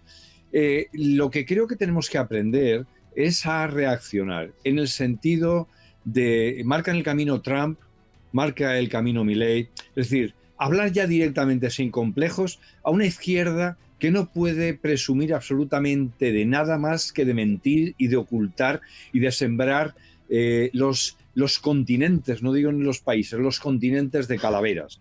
De eso ahí hay que atacar, o sea, sin ningún tipo de complejo, llaman las cosas por su nombre. Venezuela es el penúltimo fracaso de las intentonas socialistas. El socialismo es un sistema absolutamente fracasado. Cada vez que se intenta, vuelve a fracasar, a generar miseria, hambre, dolor, desolación. Países ricos, como por ejemplo es Venezuela, uno de los primeros productores del mundo de petróleo, resulta que hay escasez de combustible y así tantas otras cosas. El socialismo consigue lo que no consigue ningún otro método. Pero ahí eso ya lo sabemos. Lo que sucede es que tenemos que hablar con valentía, con coraje, llamar las cosas por su nombre y no consentir de ninguna manera que se nos ponga con esa superioridad moral impostada ningún discurso de izquierdas. ¿Cómo hace Milei? Directamente, sin llegar al zurdos de mierda, que no es nuestro estilo, pero sí decir algo así como ¿de qué puedes presumir? ¿De qué puedes presumir? Hablas del Partido Socialista cuando tenéis la historia, vamos a las checas, nos vamos a lo que fue el saqueo del Banco de España. ¿De qué podéis presumir? Si tendríais que pedir perdón todos y cada uno de los días, cada vez que os asomáis a un micrófono. Es decir, valentía y coraje para denunciar lo que es la historia y la realidad, sin miedo. Y además hay esperanza porque el camino está abierto. Querido Julio Bronchal, querido Álvaro de Marichalar, es un gusto y un placer teneros ahí. Un abrazo fuerte. Quiero abrazarte, Álvaro. Vuelve a España pronto. A ver si Dios quiere. Vamos a ver, cuando llegue navegando. Ojalá. Enhorabuena, Albert, por tu programa y tu compromiso. Gracias, y Julio, amigo. Qué descubrimiento, qué maravilla. Enhorabuena por tu manera de pensar y cómo lo expresas. Aquí solo gente inteligente. Un abrazo, Julio. Gracias, un placer Álvaro. A todos y solamente un detalle, Albert, para despedirme. Albert, no sé si será una cuestión, una correlación no causal, pero Sánchez está desde que tú te fuiste. Intenta volver, aunque sea de vacaciones, a ver si tenemos suerte. Álvaro intenta volver, a ver si se va él. Venga, ojalá. Un saludo a todos. Muchas gracias. Un abrazo fuerte. Cuidado. Nos vamos a la redacción. Últimos mensajes. Susana Gas, cuéntame. Pues sí, Albert, estamos aquí en la redacción de Castellón Confidencial y recibiendo muchos mensajes de vosotros y muchas opiniones muy interesantes. Por ejemplo, Consuelo nos comenta sobre los policías locales que cobran comisión si ponen multa. Dice y nos comenta que su pareja era policía y que cuantas más multa ponía, más dinero cobraba. Eso, nos comenta, es absolutamente cierto. Soledad dice que hace mucho tiempo que no pone la televisión, pero que se informe a través de periodistas como tú, Albert. Muchas felicidades por el programa y muchas felicidades al equipo. Nancy nos comenta que es venezolana y lo que gano no me alcanza ni para comer. Eso sí, Sánchez lucrándose con nuestra miseria.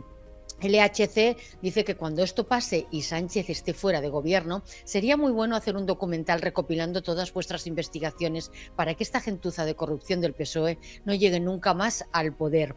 Diego Velázquez dice la Fiscalía en España es el abogado absolutamente defensor de todos los ministros.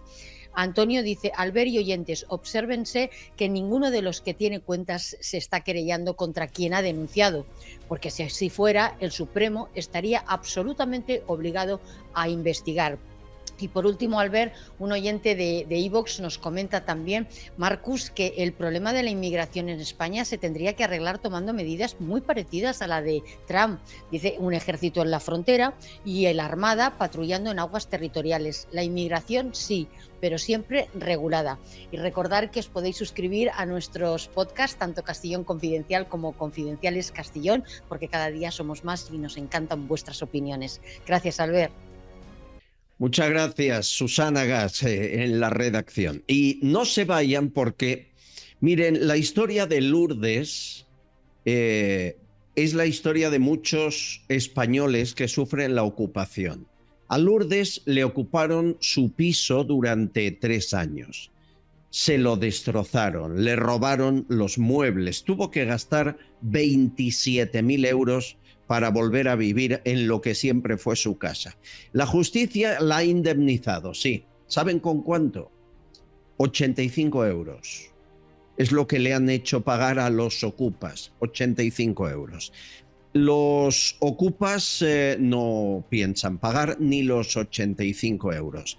Gracias a las leyes, al final los ocupas han sido condenados a pagar, aunque no quieran.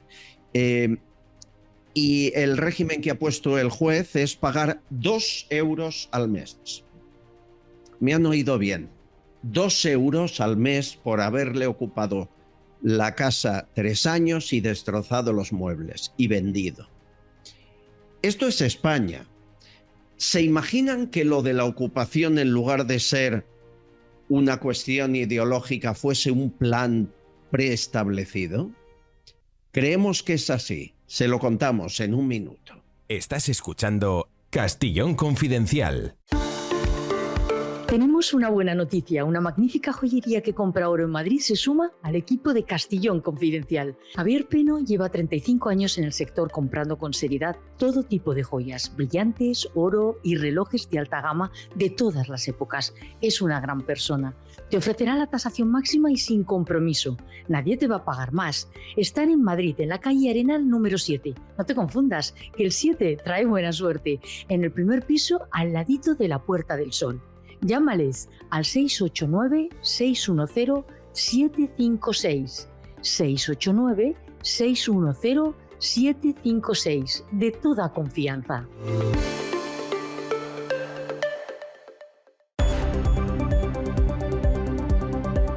Señores, les hemos hablado muchas veces del problema de la ocupación en España. En España, ocupar una vivienda es sencillo, apenas produce ninguna multa ni sanción posterior. No hay nadie que esté en la cárcel por haber ocupado, a diferencia de otros países europeos. La inquiocupación, o sea, el inquilino que paga un mes o dos y luego deja de pagar, se ha puesto casi de moda. Hay mafias que organizan pisos, que rompen cerraduras para luego vender ilegalmente esos pisos como si fueran suyos. Y es la única manera que tienen muchas familias, por 600 o 1.000 euros, de tener una vivienda. El resto lo hace la ley. Usted puede estar viviendo en ese lugar por el que ha pagado poco, un par de años, sin que le moleste a nadie. Si tiene hijos, aún más. Si es madre soltera, aún más. Bueno, ya saben las normas. De hecho, en este país las leyes se retuercen según interés. Y está pasando desde 2020 lo que unos consideran familias vulnerables a un pequeño grupo social, sirve de excusa para el COVID, la guerra de Ucrania. Cualquier excusa es buena para decir esta familia es vulnerable y no le puede usted echar. Y la ley es la ley, los jueces han de hacer lo que diga el legislador. Pero démosle una vuelta hoy. ¿Se imaginan que esto no fuese casual? ¿Que esto no fuese un olvido, una falta de ganas de legislar? ¿Que no fuese ideología, la ideología de vamos a evitar que de nuevo ocurra como pasó con el PP, los suicidios, los desahucios salvajes? ¿Se imaginan que esto no tiene nada que ver con todo eso y que es un plan preestablecido? Tenemos datos para creer que es así, que hay un plan del gobierno actual, de Sánchez, socios como Sumar, Podemos y aliados como Esquerra, PNV, Junts, etcétera, un plan para evitar invertir en la gente más desfavorecida y cargar ese presupuesto de miles de millones en las espaldas de algunos de ustedes, de muchos. Solo en Madrid casi 10.000 viviendas ocupadas, en Barcelona más de 5.000. Evitar inversiones porque ya está usted para pagarles la luz, el agua, el gas y dejarles el techo que usted compró. ¿Se imaginan que hubiese un plan? Creemos que es así y quiero información de quien más lo sabe. Bienvenido, ¿cómo estás? ¿Qué tal, amigo? ¿Cómo estás? Encantado de saludarte, él es portavoz de la Plataforma de Afectados por la Ocupación. Ha estado ya muchas veces con nosotros. Ricardo Bravo, ¿hay un plan o no hay un plan? Pues nosotros nos tememos que sí, ¿no? Fíjate, estamos viviendo unos días donde estamos muy convulsos con el decreto Ómnibus, ¿no?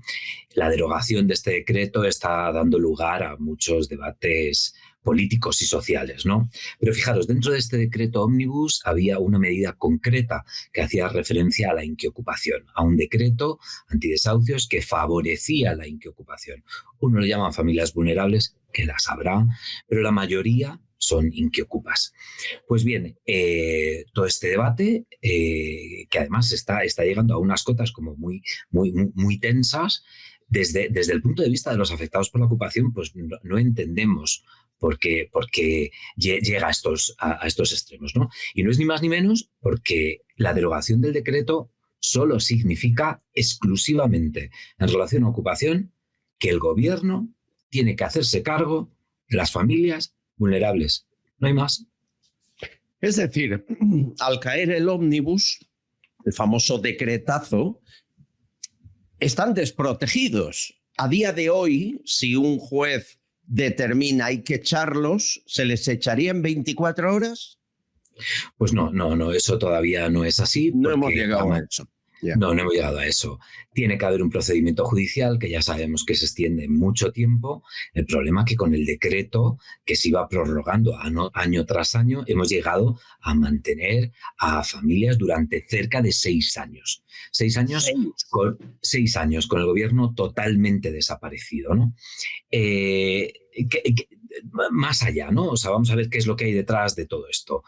Vamos a ver, sabemos todos que durante 7 años del gobierno actual no se ha invertido un euro en vivienda social y tampoco se ha destinado recursos a los servicios sociales para que se hagan cargo de las familias más vulnerables, ¿no? Entonces, esto sigue siendo a día de hoy y con este decreto lo que intentaban hacer era tapar estas carencias del gobierno para derivar las responsabilidades a otros. Y este es, sinceramente, el único problema que hay detrás de la derogación de este decreto que se denomina antidesahucios o escudo social. Mira, tiempo medio para desalojar ocupas en Europa. En Francia o en Italia, legislación actual, 48 horas. En Alemania, Inglaterra, Holanda o Dinamarca, 24 horas. En España, de término medio, 24 meses. ¿Por qué cuando el PP tuvo mayoría absoluta no hizo nada? Pues mira, vamos a ver, lo primero decir que nos encantaría ser europeos, ¿vale? Y que se aplicara esta normativa europea también en España.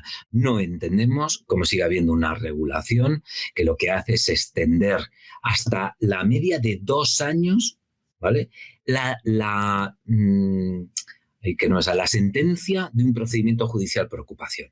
Esto no quiere decir que se la vaya a echar, ¿vale? Es el tiempo que dura, ¿vale? Una sentencia para expulsar a unos ocupas. Porque luego alegan vulnerabilidad, alegan y se pueden estar sin edie, ¿no? Ya te digo que nosotros tenemos casos de hasta 6 años que hemos tenido que mantener y siguen manteniendo a inquiocupas, ¿no? ¿Qué es lo que pasó en la época del Partido Popular? Venimos de una situación totalmente distinta en la que hay una crisis económica, la del año 2008, en la que empieza a haber desahucios hipotecarios. Es decir, familias que están pagando una hipoteca y que por la crisis no pueden afrontar esa hipoteca y encima se quedan con la deuda después de echarles de la casa, ¿no? Esto crea, la verdad, que una alarma social tremenda y los gobiernos correspondientes lo que hacen es tomar medidas para evitar estas situaciones, ¿no? Entonces lo que se hace es bajar las penas, ¿vale? Para que a estas familias no les conlleve pues, un delito de cárcel, ¿no? ¿Qué pasa? Que la situación actual es totalmente distinta. Nada que ver. Ya no estamos en una crisis económica. Fíjate, este decreto todavía se basa en medidas de emergencia del COVID, que ya no estamos en una situación de emergencia. Y ahí actualmente, efectivamente, el propio gobierno está diciendo que somos una de las mejores economías del mundo. Pues entonces, ¿por qué vamos a tener que crear o mantener estas medidas de emergencia y no es el gobierno quien se tiene que hacer cargo de esta situación. ¿Habéis calculado de cuánto dinero hablamos? Es decir, si se cambia la ley como en el resto de Europa y se ha de ocupar el estado de los vulnerables, como debe ser, y no tú, ¿de cuánto dinero hablamos? ¿Tanto es para que no quieran hacerlo? Porque esto también les pasa un coste electoral. Pues mira, vamos a hacer un cálculo estimativo, ¿no? O sea, si cada mes de estar en una vivienda puede costar, tirando a la baja, porque también tenemos que considerar algunas poblaciones rurales, algunas capitales de provincia, pues ponemos unos 600 euros, ¿no? Pues 600 euros por 12 meses y por la estimación que tenemos de 80.000 afectados, pues ahí tenemos todos los millones que en principio se estaría ahorrando el gobierno. Para que pagaréis vosotros. Ocurre en Málaga, ocurre en Gran Canaria, ocurre en Valencia, en Barcelona y a día de hoy 200 pisos ocupados anunciados para que bueno, iba a decir los compres, no, ni compres ni alquiles, los ocupes ilegalmente pagando a la mafia. Es que hay tal impunidad del delito que son capaces de anunciar lo que les falta, hacer spots en televisión. No. ¿Cómo puede ser? Mira, Albert, déjame hacerte una pequeña puntualización. No es solo que no esté castigado, sino que encima está premiado. Todos conocemos el caso de la macroocupación de Carabanchel. La única fórmula que hay al día de hoy es ofrecerles dinero para que se vayan de la vivienda. Es decir, han cometido un delito. Ha sido un delito conocido por toda España, ¿vale? Rechazado por todos los españoles de toda condición política, ¿vale? Y la única manera que se prevé de echar a estos ocupas es a través de una recompensa económica que asciende los 10.000 euros. No tengo palabras. Pues que acabáis pagando los mismos que os han robado la casa, les pagáis el agua, la luz, el gas y que no se te ocurra cambiar la cerradura que vas tú a comisaría. Además, imagínate, ¿no? Que te roban el coche. Te roban el coche, ¿vale? Tú vas a denunciar a la policía y la única manera que tienes de recuperar tu coche, ¿vale? Es ofrecer una cantidad para que te lo devuelvan, sin que intervenga la policía, sin que intervenga la justicia, el aparato judicial, jueces, nadie. Entonces, no es solo que no está castigado, sino que encima, con la legislación actual, se les está recompensando. Y esto es un efecto llamada. ¿Cómo vamos a esperar que bajen los datos de ocupación si lo que estamos haciendo es fomentarla por la ausencia de medidas que luchen contra esta lacra? Tremendo. Oye, ¿no podemos aprovechar estos días o semanas en los que el decreto ómnibus no se ha presentado? Se quiere volver a presentar y tal y como estaba, pero para buscar una argucia legal y acabar con esto. Es que esto es una voluntad política, ¿vale? Es una voluntad política y cuando no hay voluntad política, ellos lo tienen todo muy atado. Claro, efectivamente saben de esto y bueno, pues lo han hecho pues mirando solo a un lado y buscando el beneficio de unos pocos, ¿no? Y lamentablemente nuestra única esperanza es que se siga manteniendo el voto del no a la hora de presentar nuevamente este decreto. O una manera que creemos que sería como mucho más justa sería que las 80 medidas que están dentro de este decreto se fueran fraccionando para ir votando individualmente cada una de ellas o por paquetes. ¿Vale? Entonces, una opción sería sacar esta ley, este decreto antidesahucios para poder votarla independientemente y entonces sería mucho más fácil de que no se pudiera aprobar. He hecho los números mientras estábamos aquí. 600 euros de media, 12 meses al año, 80.000 viviendas ocupadas. La cifra está sobre los 600 millones de euros que se ahorra el gobierno para, a cambio, los paguéis vosotros, jubilados, gente humilde, gente que ha de dormir en una camioneta porque le han ocupado la propiedad después de ahorrar toda la vida. Esto entonces deja de ser un Estado de Derecho. Lleva 4 o 5 años que no lo es, ¿no? Pues es que lo que venimos denunciando, o sea, desde el año 2020 en el que se aprueba este decreto, bueno, pues los afectados que estábamos por ocupación y inquiocupación evaluamos cuál era la circunstancia general y entendimos esta medida, ¿vale? Es verdad que dentro de una negociación junto con el inquilino, pues para ver de qué manera se podría ajustar ante el gravísimo problema que causó el COVID, ¿no? Pero es cierto que pasado el tiempo no entendemos por qué se sigue aplicando esta medida, porque volvemos a repetir, es que es responsabilidad del gobierno y de las administraciones públicas hacerse cargo de estas familias, tanto las vulnerables como los inquiocupas, falsos vulnerables que se han colado en esta ley, que se hagan cargo las administraciones públicas, que no deriven esa responsabilidad a los pequeños tenedores. Fíjate, llevamos meses sacando casos en todos los medios de comunicación. Tenemos el caso de Teresa que hemos sacado la semana pasada, una mujer que vive en Fuenlabrada, que vive sola, que tiene que acceder a una residencia y tiene unos inquiocupas que no quieren pagar, que tienen trabajo y no quieren pagar. Ya está. ¿Vale? Bueno, pues la pobre está arruinada, hundida, es octogenaria y bueno, pues... pero es que mañana volvemos a sacar otro caso en Alicante, en Elche, de otra situación exactamente lo mismo. No paramos de recibir llamadas en esta situación y otras tantas, porque es cierto que aparte de las personas mayores hay otros casos también durísimos, como el que acabas de mencionar, José, que estaba viviendo en una furgoneta, ¿no? Un compañero nuestro. Sí. Pues que tenemos otro que vivía también en una furgoneta en Tarragona. ¿Sabes? Es que hay muchos más casos. ¿Datos de cuánta gente se ha quitado la vida? ¿Cuántas víctimas de la ocupación? No tenemos datos, Albert, pero estamos muy preocupados por la salud mental. Tanto es así que la última reunión de coordinación, que fue el jueves pasado, planteamos hacer un taller de apoyo emocional, de apoyo psicológico, porque todas las semanas recibimos en torno a 2 llamadas de afectados que nos hablan del suicidio, nos hablan como posibilidad de salida a una situación en la que el Estado está mirando para otro lado y no está ayudando a quien realmente se lo merece, a la víctima, a quien es un buen ciudadano y sin embargo está apoyando al que es mal ciudadano y está cometiendo un delito. Mi querido Ricardo Bravo, portavoz de la Plataforma de Afectados por la Ocupación, no dejaremos de gritar a vuestro lado, es lo único que te puedo decir. Un abrazo inmenso, cuídate. Muchísimas gracias, Albert, y muchísimas gracias a todo el mundo. Solo quería decir que nos pueden encontrar en la página leyantiocupas.com y si me permites dejo un número de teléfono, 642-456426, para cualquier persona que conozcáis que esté en esta situación pueda encontrar al menos un poco de consuelo y algo de asesoría.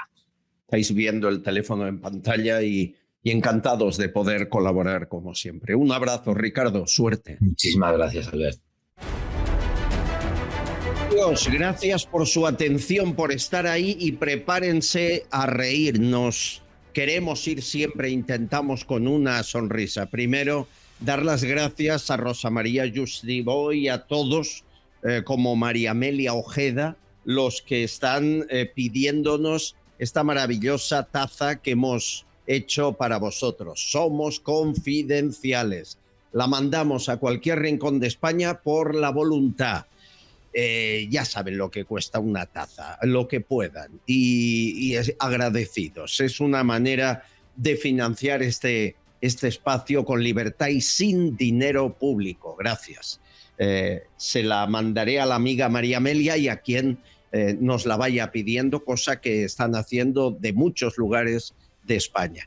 Y déjenme también ser agradecido con un amigo que nos ha mandado, Javi, unos vídeos preciosos de lo que ocurrió el fin de semana en Benicàssim. Vean, eso es el Día de las Paellas.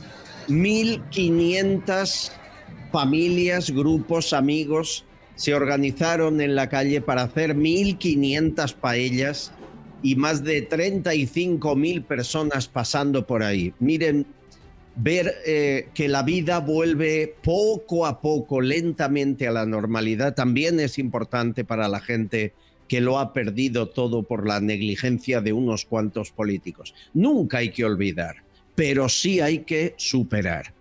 y me van a permitir, es casi una norma, acabar con una sonrisa. Hoy la pone Eli nos ha mandado un vídeo, tiene ya unos años, José Mota, como si fuese un diputado en el Congreso.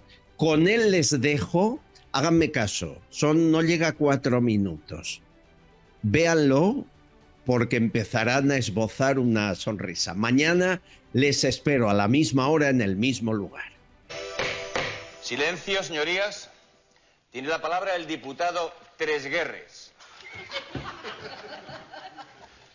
Señor presidente. Señorías, el defensor del pueblo me ha hecho llegar una serie de propuestas que, en mi opinión, ayudarían al acercamiento de entre este hemiciclo, es decir, los diputados, y el ciudadano de a pie. Y si a sus señorías les parece bien, podríamos dar lectura a dichas propuestas. Señor presidente. Me parece bien, señoría, proceda. Punto 1. Para dar ejemplo, los diputados, a partir de ahora, utilizarán para sus desplazamientos el transporte público.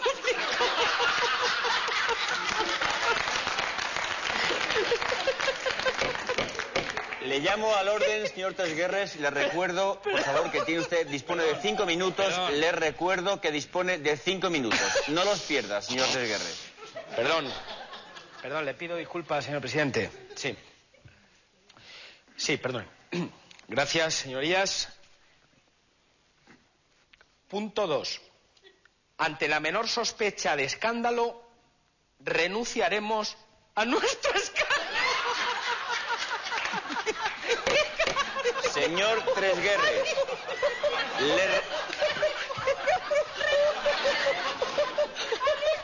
Señor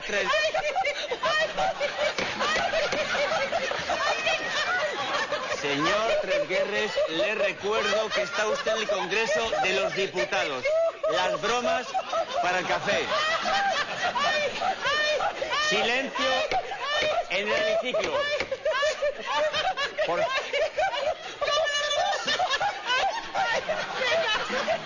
Le recuerdo, señor.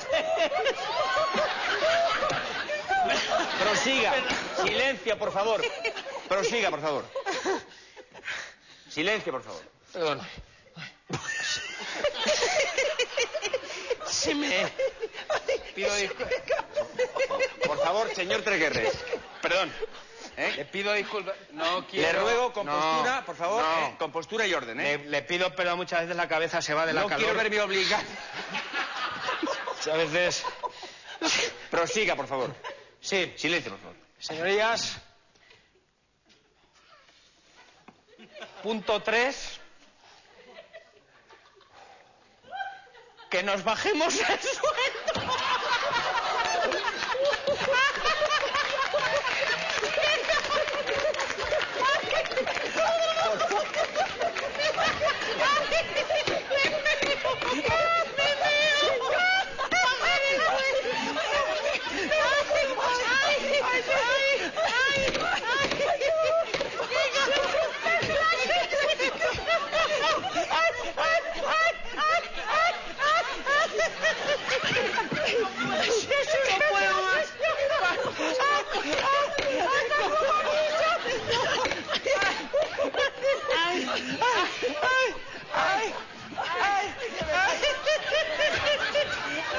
Pues yo no sé de qué se ríen.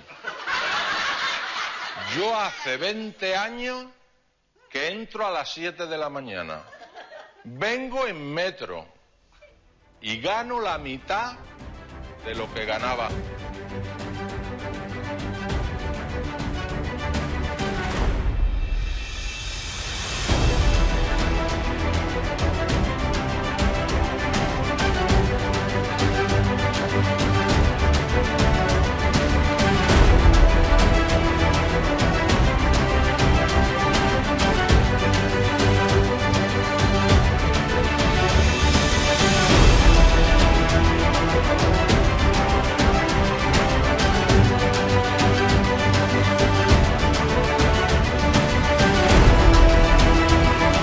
Castillón Confidencial, de Albert Castillón.